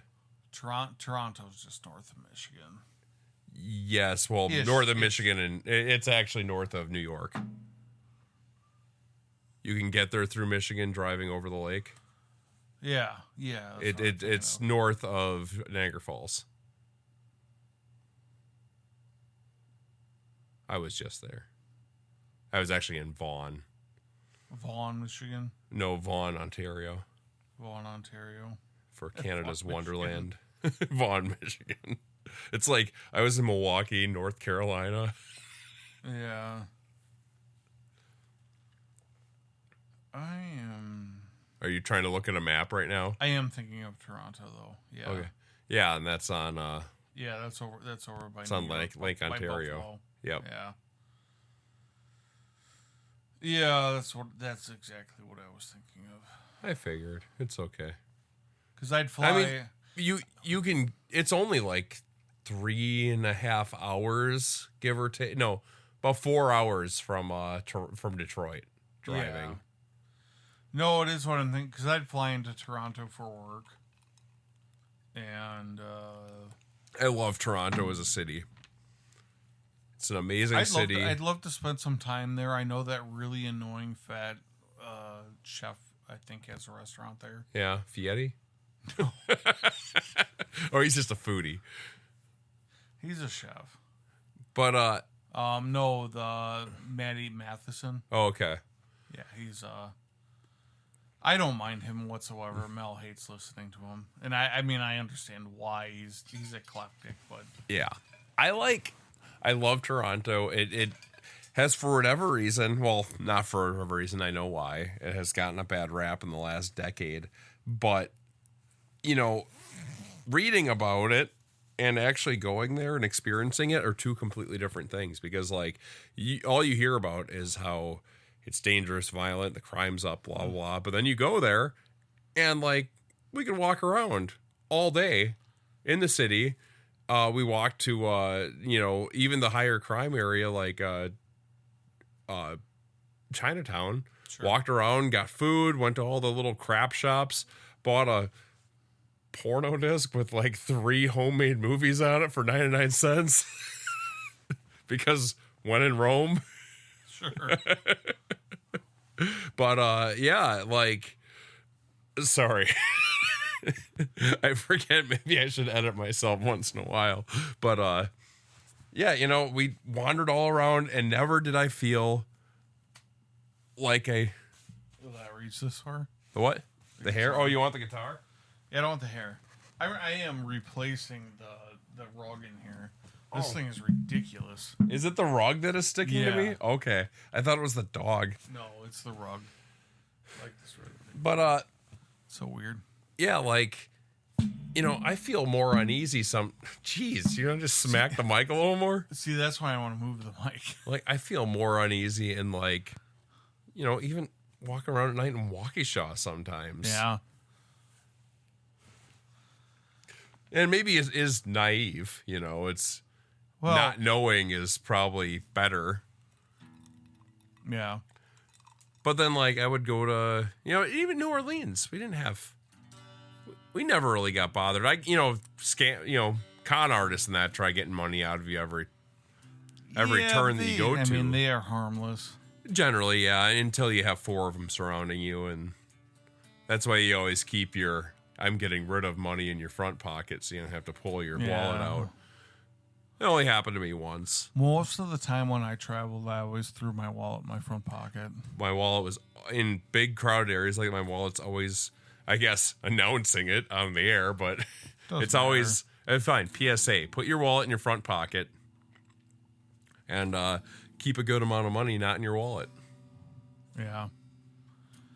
I always have a separate card hidden somewhere else, that in a vehicle and that I don't have on me just in case something happens. I was traveling to I did a lot of work in Savannah, Georgia. Yeah, Savannah, Michigan. And I would travel through the Atlanta airport quite a bit. Yeah. I hear they have a wonderful airport. It's not terrible, actually. Yeah. It's huge. Yeah, it is huge. I lost my wallet there once. Your own fault, or someone snaked it off? It was my own fault, but then whoever stole it tried using it. Oh yeah, of course.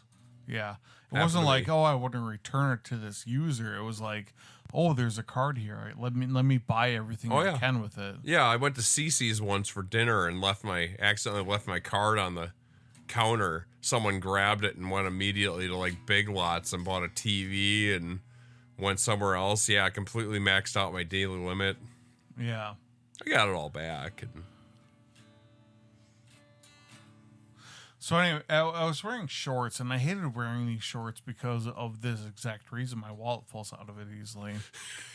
And I was in, just sitting in one of those stupid airport chairs, and I got up and my wallet just sneaks your wallet out of your pants. Yeah, and just my wallet just fell out of my pants, and I'm in a different state. I can't even board a plane to get home without my ID. So I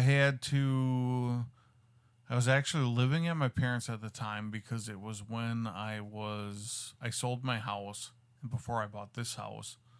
We stayed at my parents' house for a couple months in between trying to find something. So I had to have them overnight me my passport to get home. Wow. Yeah, it sucked. Just Uber home. And then I didn't have my business card, which, paid for my hotel and all my food while I was there. I was just kind of thankfully I was traveling with my boss, which, so he just bought everything. Yeah. But normally, I would be on the hook for all of those things too, Yeah. So yeah, that was definitely unfortunate.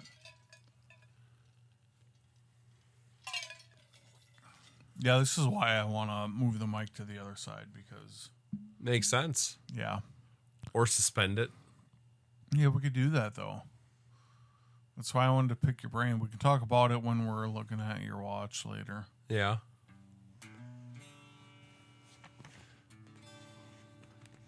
But yeah, so let's see, just making sure. Oh yeah, we talked about I put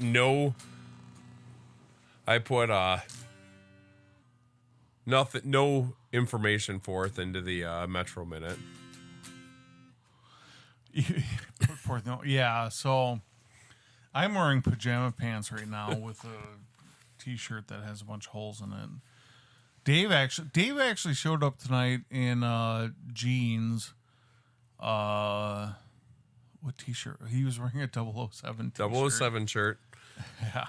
And I'm still wearing my work pants. Yeah. And my X-Ray Arcade hoodie and my t-shirt that I bought from the stage in Nashville. Is that where your buddy plays down there? Yeah, he plays there a lot. And I bought the shirt because before 6 p.m. they allow all ages into the bar.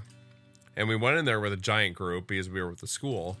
And I just wanted to see my friend Tyler play a little bit. And I walk in and the bartender walks up immediately. He's like, what can I get you? And I'm like, ask the kids. And like, none of the kids drink soda either. So everyone just wanted water. So I'm like, well, fuck. I'm not just going to, order 12 waters. So I, start, I'll take a t-shirt and start buying stuff off the wall. And you felt bad about it. Yeah. I mean, and I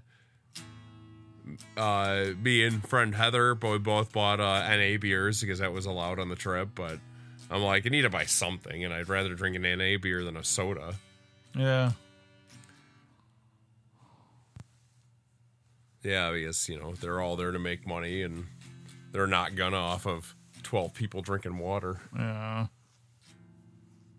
That was a fun trip, though. When you were in Nashville, did you go to any museums? Go to Johnny Cash? No. The only place we went to the mall, which is on the north side. Which mall? Like the Terrace, or like that giant one that feels like you're in Biodome? Yeah. Oh no, there's two different. There's the mall, and then there is that other center I'm talking about. Wherever we went to, I don't even think we went into. The mall is part of the Grand Ole Opry. It's right across the street. Yeah, I think that's what we did. Okay. And we didn't even go into it because it was like, I don't remember. It's like we drove like a half hour to get up to wherever it was. And then I felt like we didn't do anything when we were there. And then we just like drove away, tried to find somewhere to eat. Oh, did you go to the Grand Ole Opry? I think that's where we drove to, but like something was like closed or we couldn't get in somewhere. So you didn't see a show at the Grand Ole Opry? We did not. No. Yeah. Oh, it is. I put that up there with seeing a show at Preservation Hall in New Orleans. It is something just to go and see, because like the Grand Ole Opry, they are still, even though the music has changed somewhat, they're still doing the show the same way now that they have since the beginning. They got the classic act, like we saw Connie Smith. She was the classic, and then they had the traditional, and then like the newer upcoming. We saw two really popular ones, and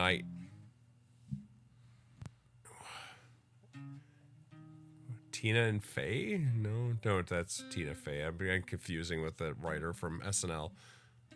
I'll look it up, but you'll probably know who exactly it is. But yeah, really good show. You hear a bunch of hits in that and from the artist, and it's all the house band playing in the background. It's just cool to see that they're doing it the same way now that they have since the place opened. Yeah. Yeah, I say we went to go to something, and I felt like nothing happened out of the whole time. Like we traveled somewhere for a while, and then like nothing happened. And then we tried finding a decent restaurant. I don't remember what we did. Yeah. Yeah. Most of our fun on Nashville was we were like a block away from the main drag. We went to the stage. We saw your buddy play. Yeah. That was probably a good time. We went to the Kid Rock bar. Okay. So you went down like Broadway. Yeah, we went down Broadway.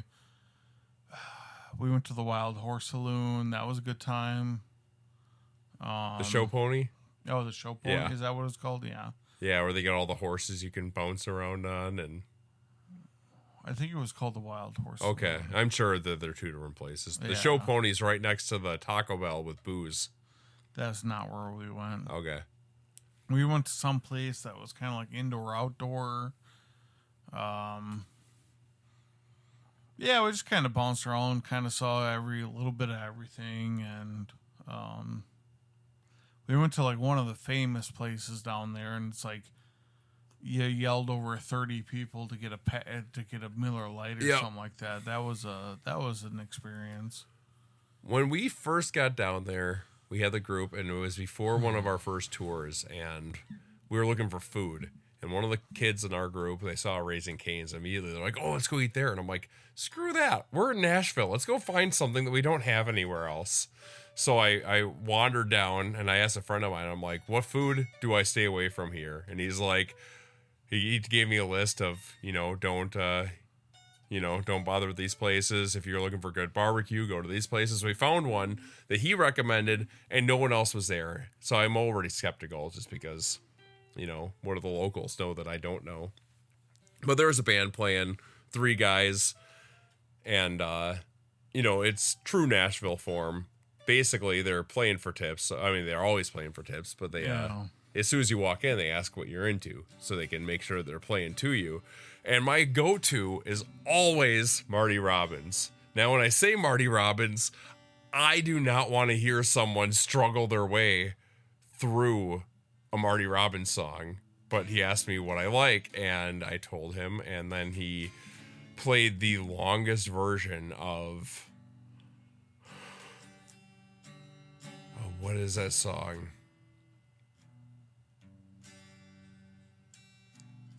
I keep wanting to say Big Iron, but I don't think that's right.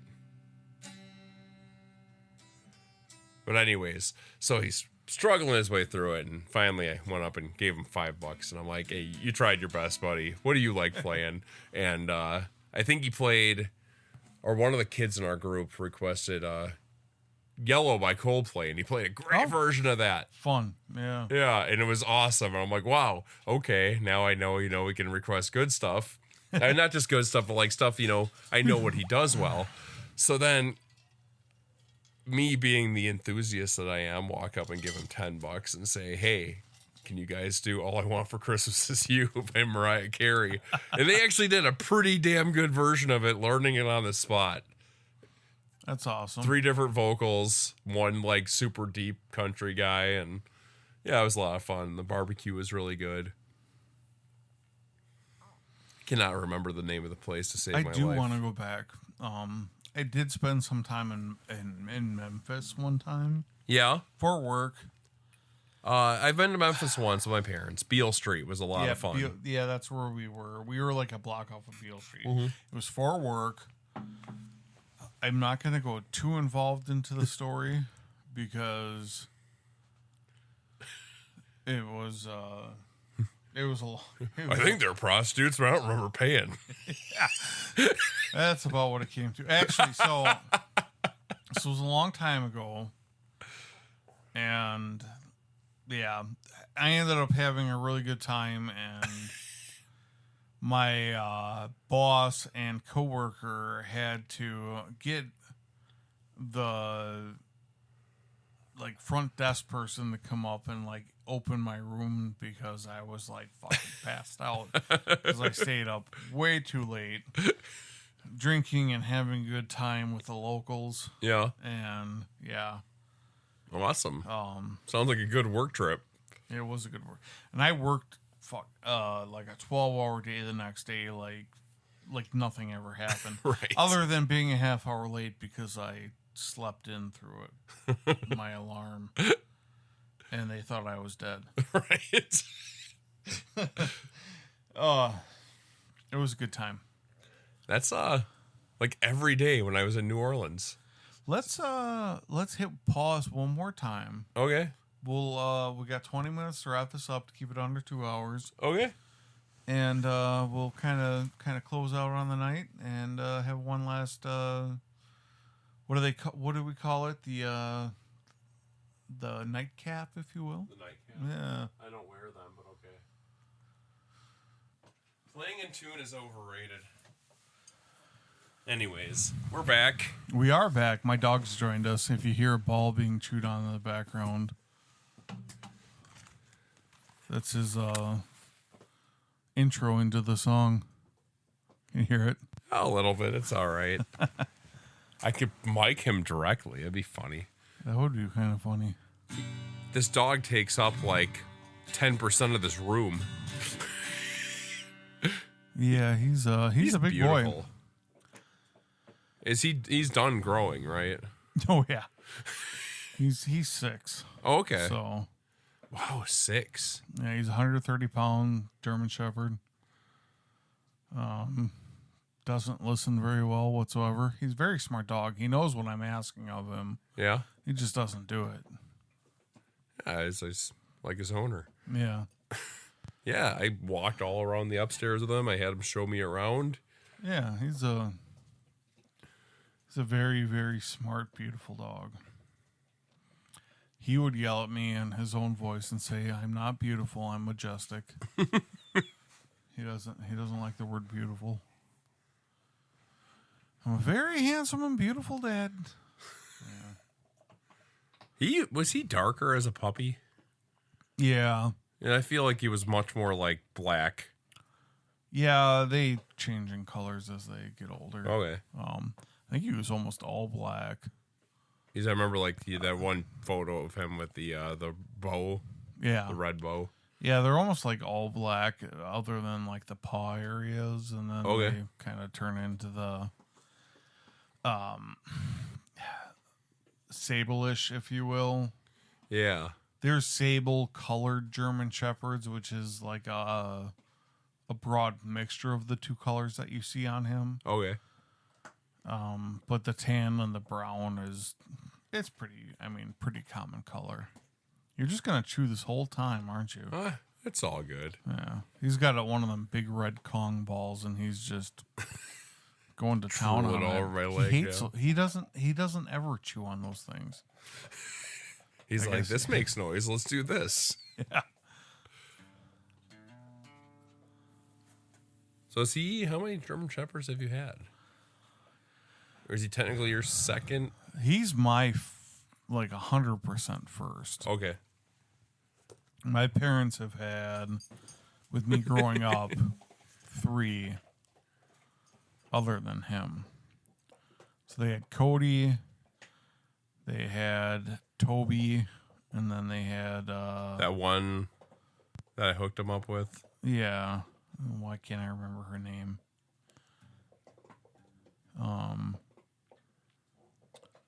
Shotzi. Shotzi, yeah. Did she last? I can't remember how long she lasted. So Cody lasted, I think he was 13. He's an old bitter dog in the end. Didn't like anybody. Bit people. Oh, really? Yeah, he's just I remember like Toby used to gnaw on my arm, but that was all playful. It was all playful. Yeah. He ended up having some weird gut issue and, yeah, unfortunately passed at 7. Okay. I think for some reason I thought he was much younger. Yeah, it was 6 or 7. 6 or 7. Yeah, and I think Shotzi was 8. Okay. It was pretty young for her, too. Yeah. Don't really know what happened.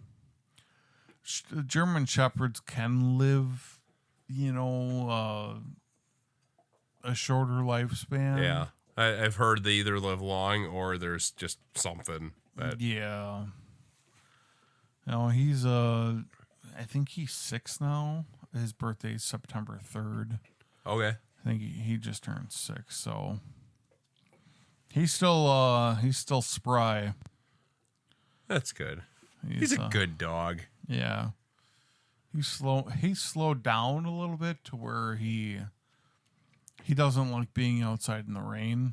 Okay. He's never really liked it, but when he was younger, it was just like, I'm outside, I don't care, it's raining. Yeah. To the point now where he's like, yeah, it's raining, I'm going to come inside. I'm going to pee real quickly, and I'm going to come inside. If I ask him to come to me when there's another dog in his sight, he will run off and go after the other dog. And that's a problem. He's never been good at it. We've spent thousands of dollars in training on him. We've had generic German Shepherd kennel club training. Okay. To where we paid a fee for a club. We did a bunch of, puppy training with him and all this kind of stuff. And then he still didn't give a crap, I guess. And then I paid a private trainer who was, he used to train dogs for the police station for Waukesha County. And he went there for quite a few months. And just kind of. Hang on, bud. Here's a little close to that USB.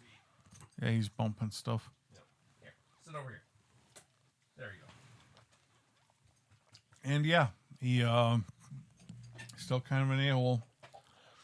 doesn't listen well unless you train him with his collar. Right? Unfortunately, He's But- too smart. yeah, I mean, a lot of people don't get me wrong. I don't want to have to shock my dog. A lot of people look down upon it. A lot of people, frown upon it, whatever, think you're teaching or basically treating your dog inhumanely. But I mean, even from a safety standpoint, the perimeter fences. That's what it came down to. It was he'd go bolting after cars. He'd go bolting after other people's dogs. He'd go bolting after other people. Mm-hmm.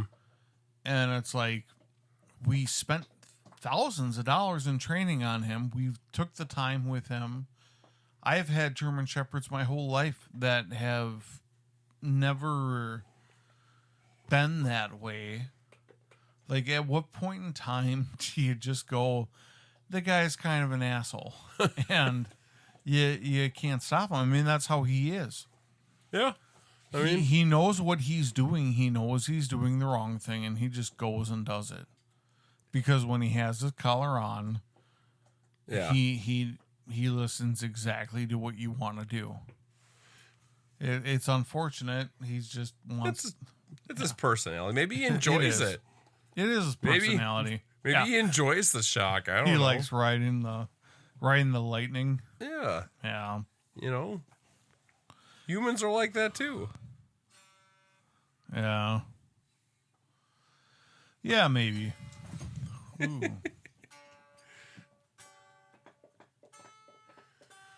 Oh yeah, so New Orleans. I was talking about that when we got off. Yeah, we did.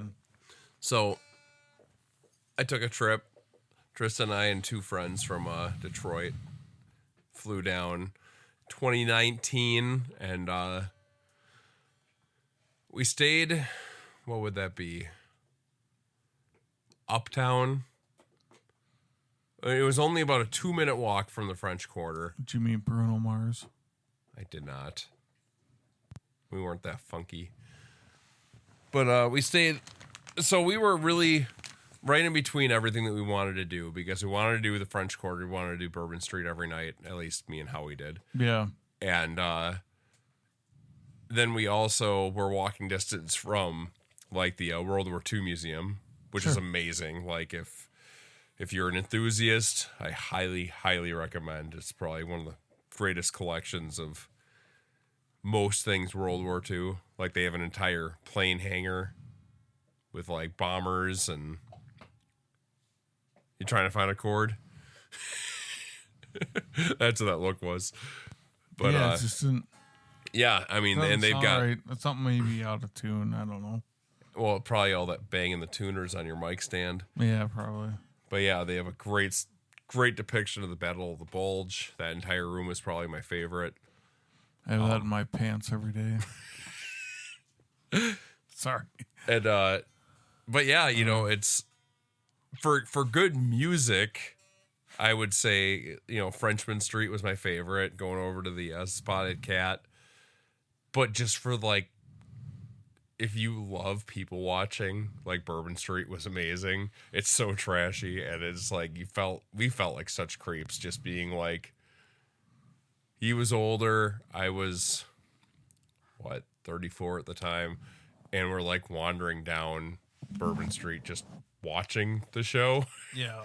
And at one point we wanted to find a gentleman's club. Sure. And I mean, there's every other bar on Bourbon Street is a gentleman's club. yeah, and we went to from what I remember. We saw the Hustler Club or whatever, and that was $20 to get in. Yeah. Another place was 10 or 15, and then we're walking, and I'm like, no, let's just find a place that isn't that much. And then we saw a free place. He's like, yeah, let's go in here. I'm like, no, wait, I still think we can do better. He's like, better than free? I'm like, yes. And we found another one. It was. How do you find a place better than free? It was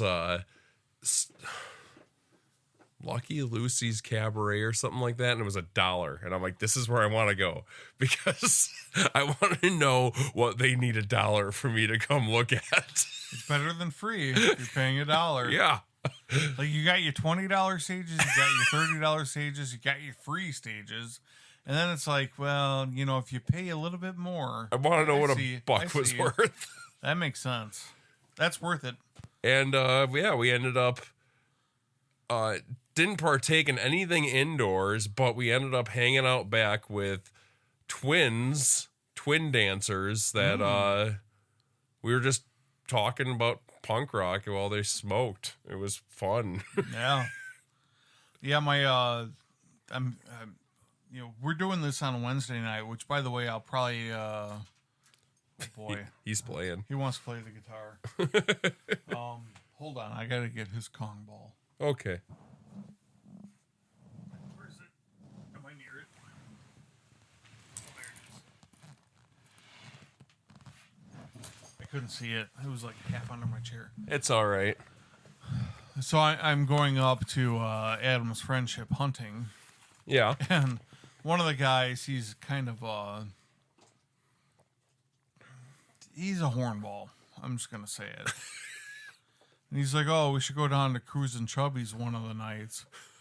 And I'm just like, I don't want to anymore. I've got no use for that in my life anymore. I don't need to give other women my money at this point in time in my life. If I wanted to be broke and have blue balls, I'd stay home. Yeah. Well, and I've been to that fine establishment I don't know how many times. Cruisin' Chubby's is probably one of the nicest places in Wisconsin to go. I've never been there. I've been to Wisconsin Dolls. Yeah. And that was something. That one chick had like the twitching eye. Oh, so you've been to a good place in Wisconsin. You've never been to the Jack of Diamonds. I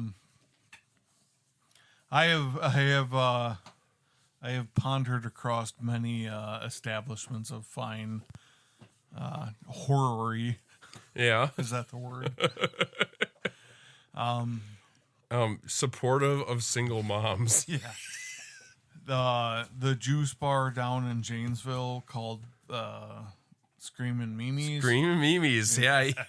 Dave and I frequented there for a while. Yeah, it was an 18-year-old place where, it was a juice bar strip club. So they didn't serve alcohol. There was another one up in, I think, Appleton. Yeah. Yeah, it was. What was that one called? Bean Snappers. Yeah, Bean Snappers. And they lost their liquor license, and they would. Then you have to go across the street to the bar that they owned, also. And then up in Michigan, in the UP, which there's not very many.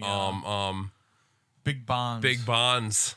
Yeah, that was like Chuck's bachelor party was there. Really? Yeah. So I've been there. That's a bring your own kind of place. Yeah, like they overcharge you for your soda. Yeah, it's like $5 a soda there. Yeah. Or more.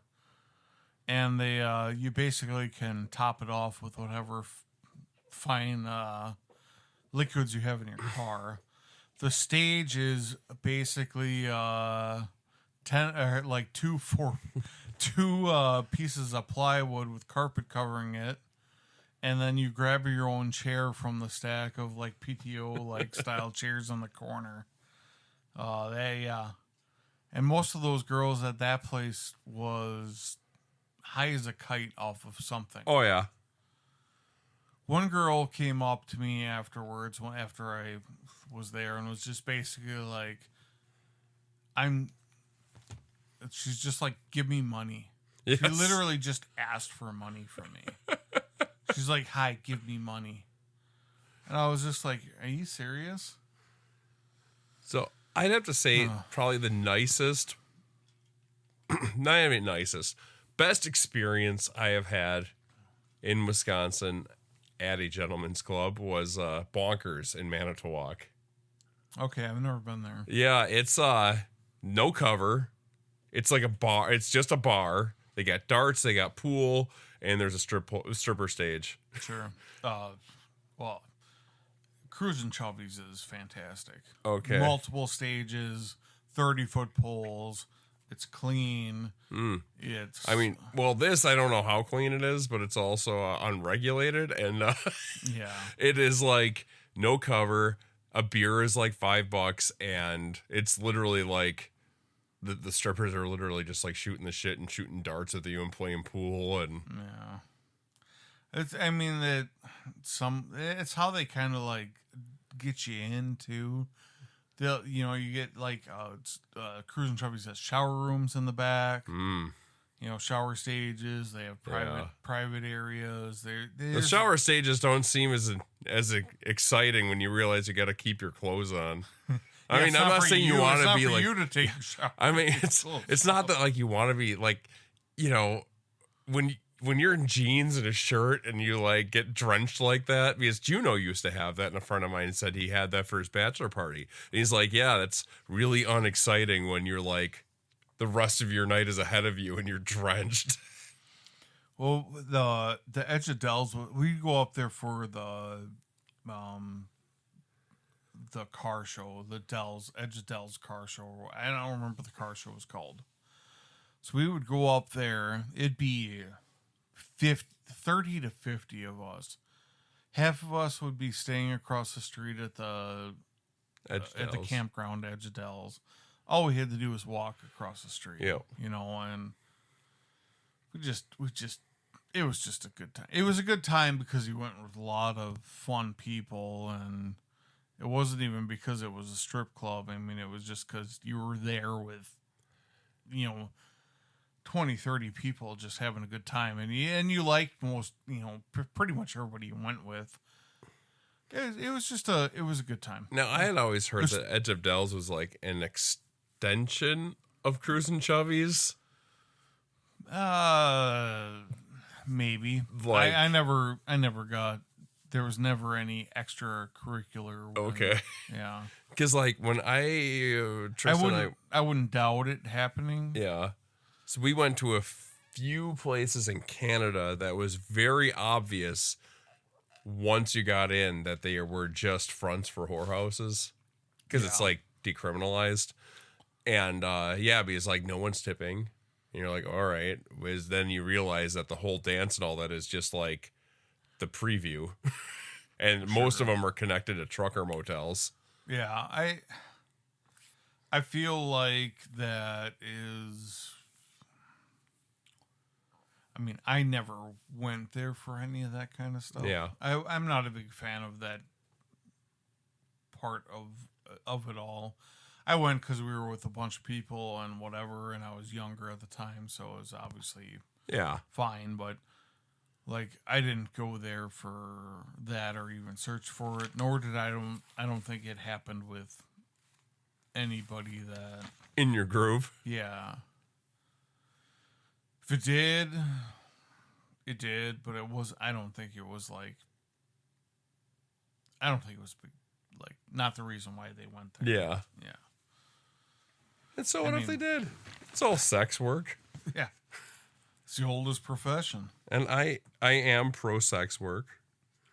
Whatever, man. Like, I am pro you do with your body as you want. I don't care what you do with yourself. I like as much as whatever politics brings into whatever. Yeah. I do not give a crap what you do, what you want to do.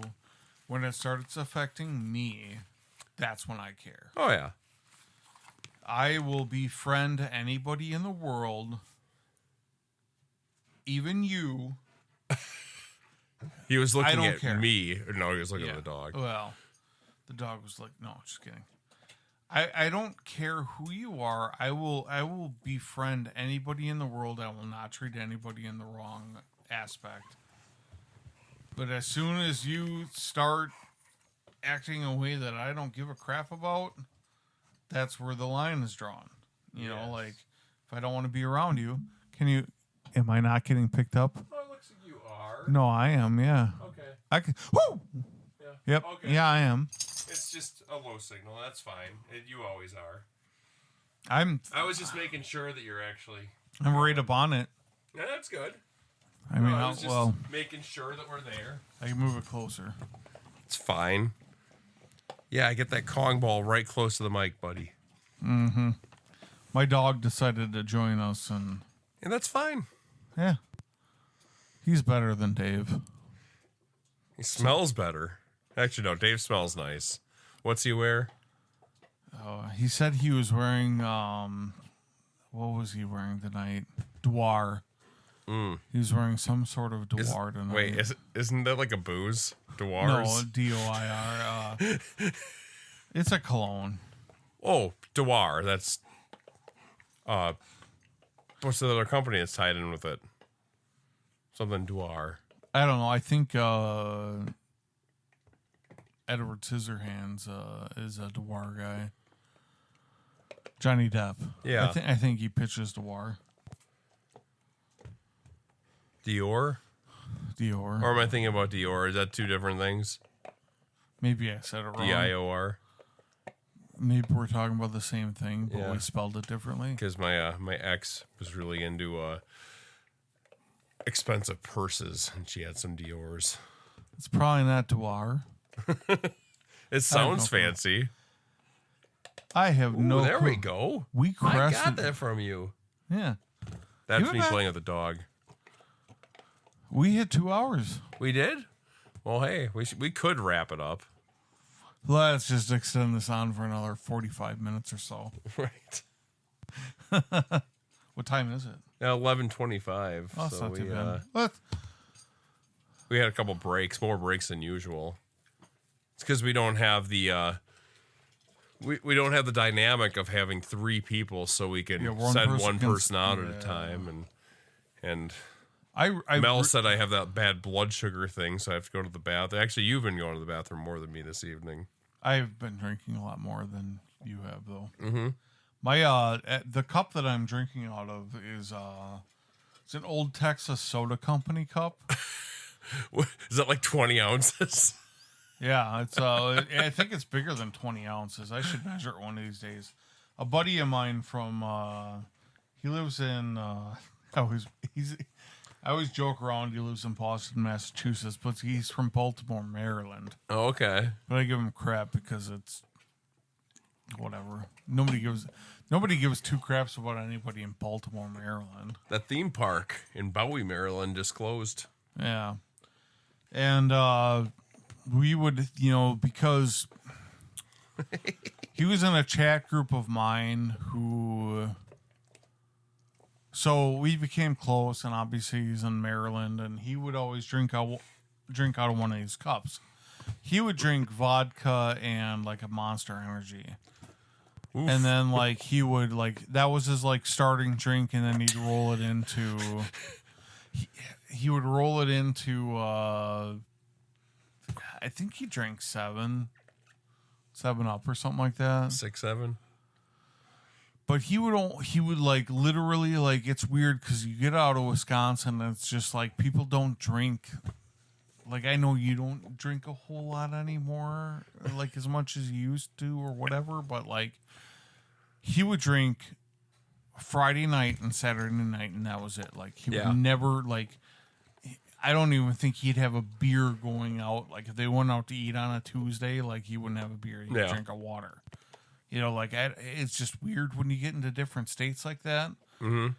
It just here, it's oh, you're going out to eat, you gotta have a cocktail. Here it is embedded into everything. Yeah, and which is good or bad, however you want to look at it. But we know how to party, that's for sure. Yeah. Oh, it's a Sunday morning. Might as well have a Bloody Mary. I mean, there's adults that go to the high school football games that show up loaded. Yeah, well, it's been happening since the 50s. Well, probably longer than that. But he had a cup like this, and he ended up sending it to me for Christmas last year. A cup just like his. Because it's a big cup. He'd have 2 or 3 of these a night. Yeah. I met him on Twitter, which is now X. And my group chat would meet up. We would play Mario Kart. We'd play Mario Kart and chit chat on a Switch. We'd open up a chat on Twitter or X. Oh, that's why you were looking for Mario Kart. Yeah, that's Okay. why I was. Yeah. I ended up just buying it, but we'd all play on there and we'd all drink and just fucking chit chat and whatever, and it was a good time. Sounds fun. It was a great time. I mean, like one person was from Tennessee, one person was from Maryland, one person was from Virginia. I was obviously from Wisconsin. That was about the extent of it. It was our core group. We still all talk every day. Bunch of people that find difficulty getting along with people in person. Probably. Yeah. I'm just kidding. I could go on about their lives. They're all GS and I are GS is my buddy from Maryland that sent me this cup. Him and I get along real well. Does he listen to us? I have not shared with him yet. I haven't shared with my group on there yet, just because there's a lot of personal information that we give out. And with online things nowadays, literally anybody could probably figure out who I am, where I live, all that kind of stuff. So I have not shared that. He knows who I am, where I live, so it wouldn't be a big deal if I shared with him personally. But, like, I don't want to share openly on my account that we're doing this. Yeah.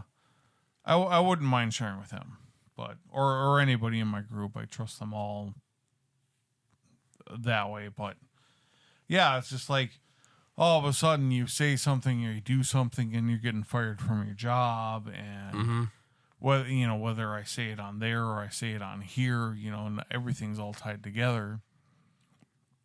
My company that I work for, which I feel should be the staple for any company, I guess, when it comes to this kind of thing, is that as long as you aren't saying your company's name, being a part of or having your company in your title and any of these kinds of things, or advertising for your company in any name whatsoever, literally tying yourself to your company at all, you should be protected on online privacy or whatever.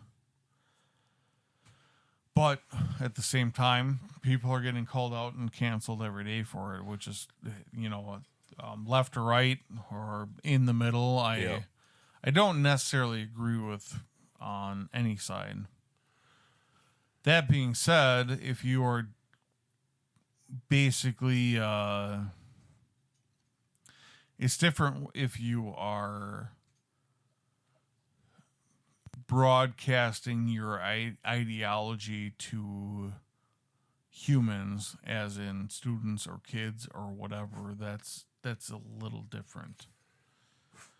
Yeah, I mean, if you are a person working for a company and you're an engineer in some random field and you have any beliefs that you want in the world, that I don't care. If you are a teacher of students and kids and you have an ideology that you are basically perpetuating onto these kids, that's a different story than my job.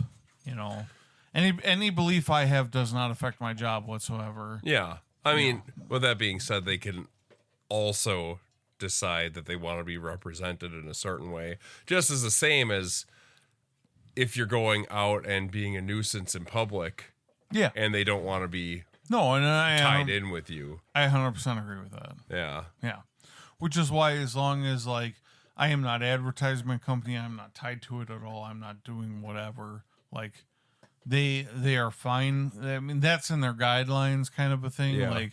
If I say that I am conservative or liberal on this podcast, I'm not saying who I work for. I'm not advertising it on our site. I am not advertising on anything of mine socially or publicly. Should keep me from getting let go for whatever reason. See, that's why I like that's just why I like not having No, I recorded get it. proof of things, and I get it. I completely understand your side of it, and you walk a fine line with whatever. Dave made me say the R word last week, and I only said it because he made me. he was say playing it. stupid. He was. He wanted to see what I would do, and I don't back down from a challenge. But That's what got Marty McFly in trouble. yeah. Well, we could probably wrap it up. Wrap it up. We're shooting for 2 hours. We're Yeah, actually at 2 hours and 10 minutes. All right, so we overshot already. Yeah. This is with Eric, the producer, wanting Yep. to keep it under 2 hours. What? This is me playing with the dog. I'm sorry. You guys can't see it, but he's getting very aggressive in his playing. But yeah, so You how should did probably put your pants back on, though. it was hot. So how do they get a hold of us? Oh, hey. It's like Dave's in the room. Well, if you are listening to us as usual, you can listen to us where you're listening to us. Whether it is Spotify, Amazon Music, or Apple Music, we are Jam Dad Podcast on all of them.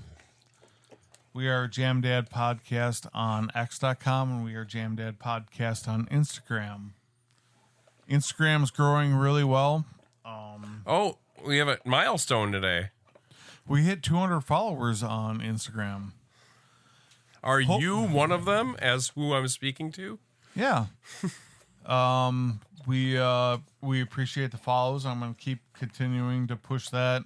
We're going to try getting more shorts out for our little bits that we kind of think are funny. I don't think anything was funny tonight, except for my dog. Dog and talking about skin bars.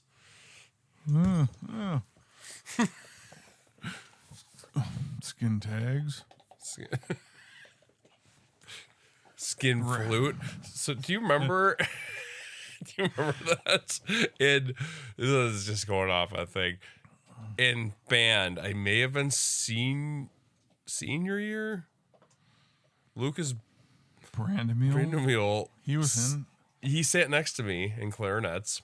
Oh, and yeah, he was clarinet. Signed me up for a solo and ensemble, and Mr. Robertson read it off in the class, and he's reading off everyone's solo ensemble, and he says, and Eric Walter for a solo on the skin flute. I don't remember that, but that's hilarious. Oh, it was great. Oh, Lucas Brandemule. So Lucas Brandemule, he is an interesting character. I have ran into Lucas. I was friends with Lucas for a long time. Yeah. I wish I kind of still was, but obviously he fell off the bandwagon. I ran into him. I run into him every once in a while. Yeah, he man, that guy, he was such a wholesome human being. And he ended up falling down the drug hole. Yeah. And even still, he was wholesome. Even when he was in his darkest hour, that man was like just a beam of light somehow. Yeah. I don't understand it. He just seemed like he would like met the wrong people at the wrong time. Yeah. His dad was a drill sergeant. Yeah, that I knew. His mom was like a hippie. Mm-hmm. And he was like a mix between the two. He did a lot of drugs. And, yeah, he worked at a gas station and he was burnt out. Yeah, last time I saw him was at Citgo. Yeah, and that's not even a gas station anymore. Nope. So, so don't do drugs. My cousin and I hung out with him. It would have been 10, 15 years ago. Like, he came over to my cousin's house. I invited him. Yeah. And we drank and just, like, hung out with Lucas. Like 10 years after high school. Like, yeah. It was just weird. Like, he just was, like... he's just a genuine guy, even for being. I hope he found whatever by now. Yeah. He just seemed, lost. Yeah, that's sad. Yeah. Hate seeing people like that.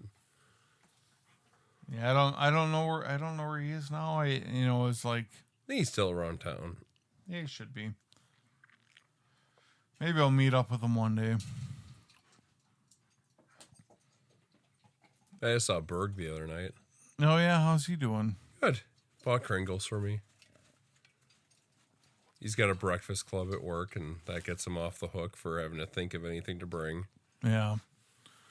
What is he? What's he doing nowadays?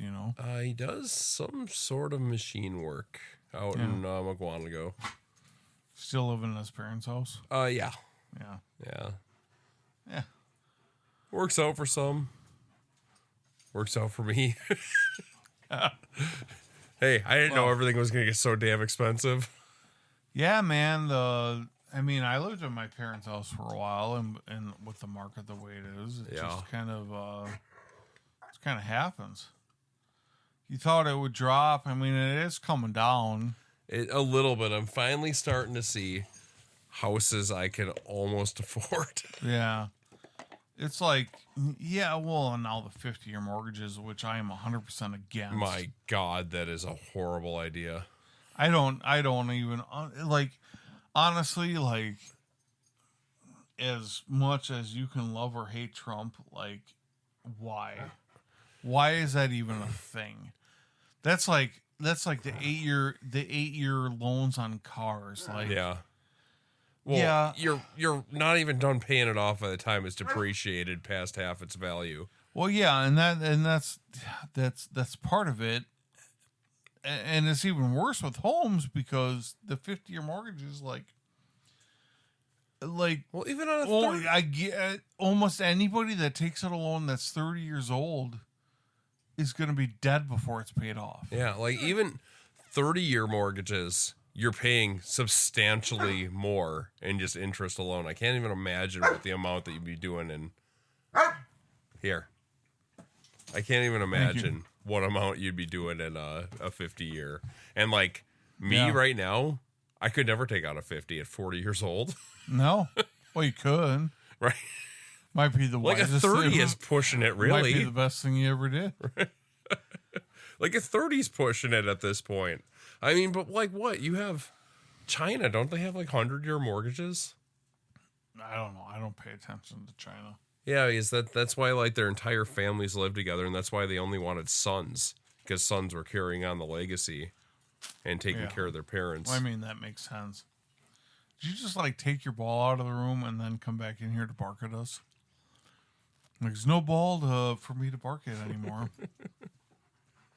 Where's your ball? Go get it. Go get the ball. Where's the ball? Go get it. Go get the ball. I love how he turns his head when you're talking to him. 50-year mortgages is the stupidest thing in the world. As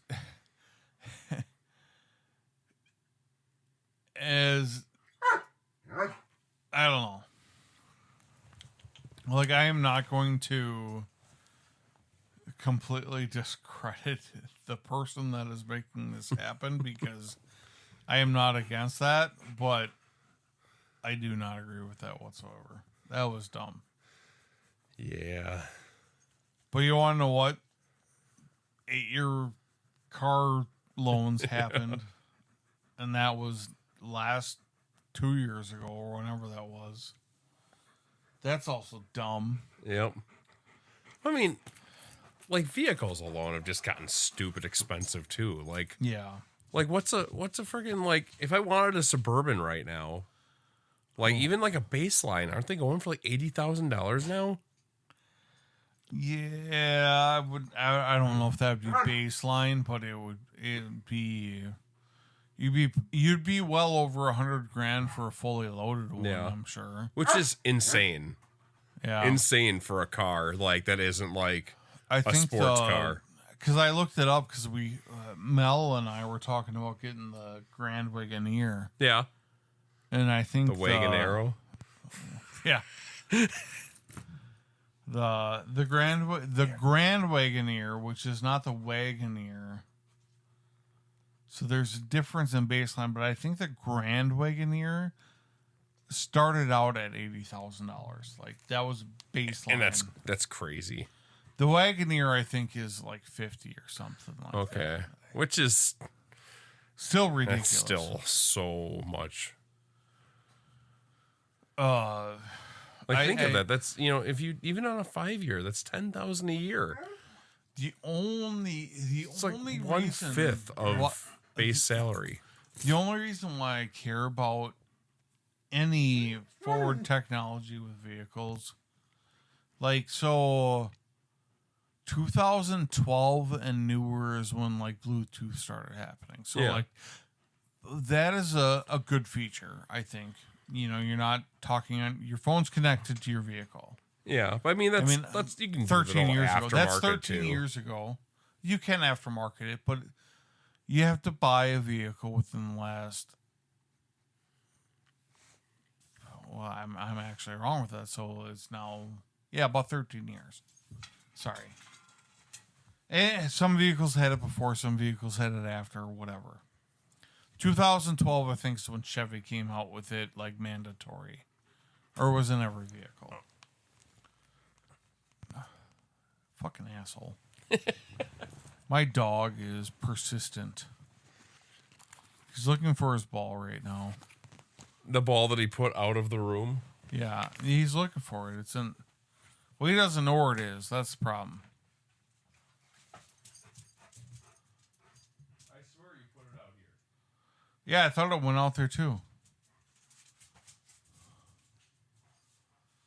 Let's lock him out. Lock him off. All right, well, whatever. We've digressed. We could wrap this up. We're gonna start hitting that 2:30 mark, Yep. and see, this is what happens. It's not that we mean to. It's that it happens. We keep going. Yeah. All right. We don't know when to stop.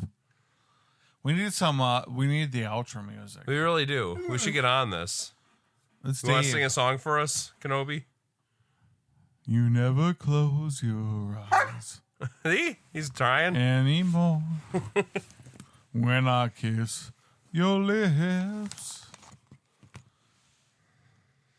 All right. Well, this has been fun. As I said, jamdadpodcast at gmail.com, Spotify, Amazon Music, Apple Music, Instagram, jamdadpodcast at x.com, jamdadpodcast, and have a good night. Yeah, send us hate mail. All of the hate mail. Tell us why. Tell Dave that sickness isn't an excuse. Yeah. Will's the only one that hasn't skipped yet. I won't. I will sit down in my basement and I will suffer. All right. I will have a puke bucket. All right. Have fun. Stay safe. Drive sober. Love, peace, and happiness. And we need to hit pause and send it to Dave somehow.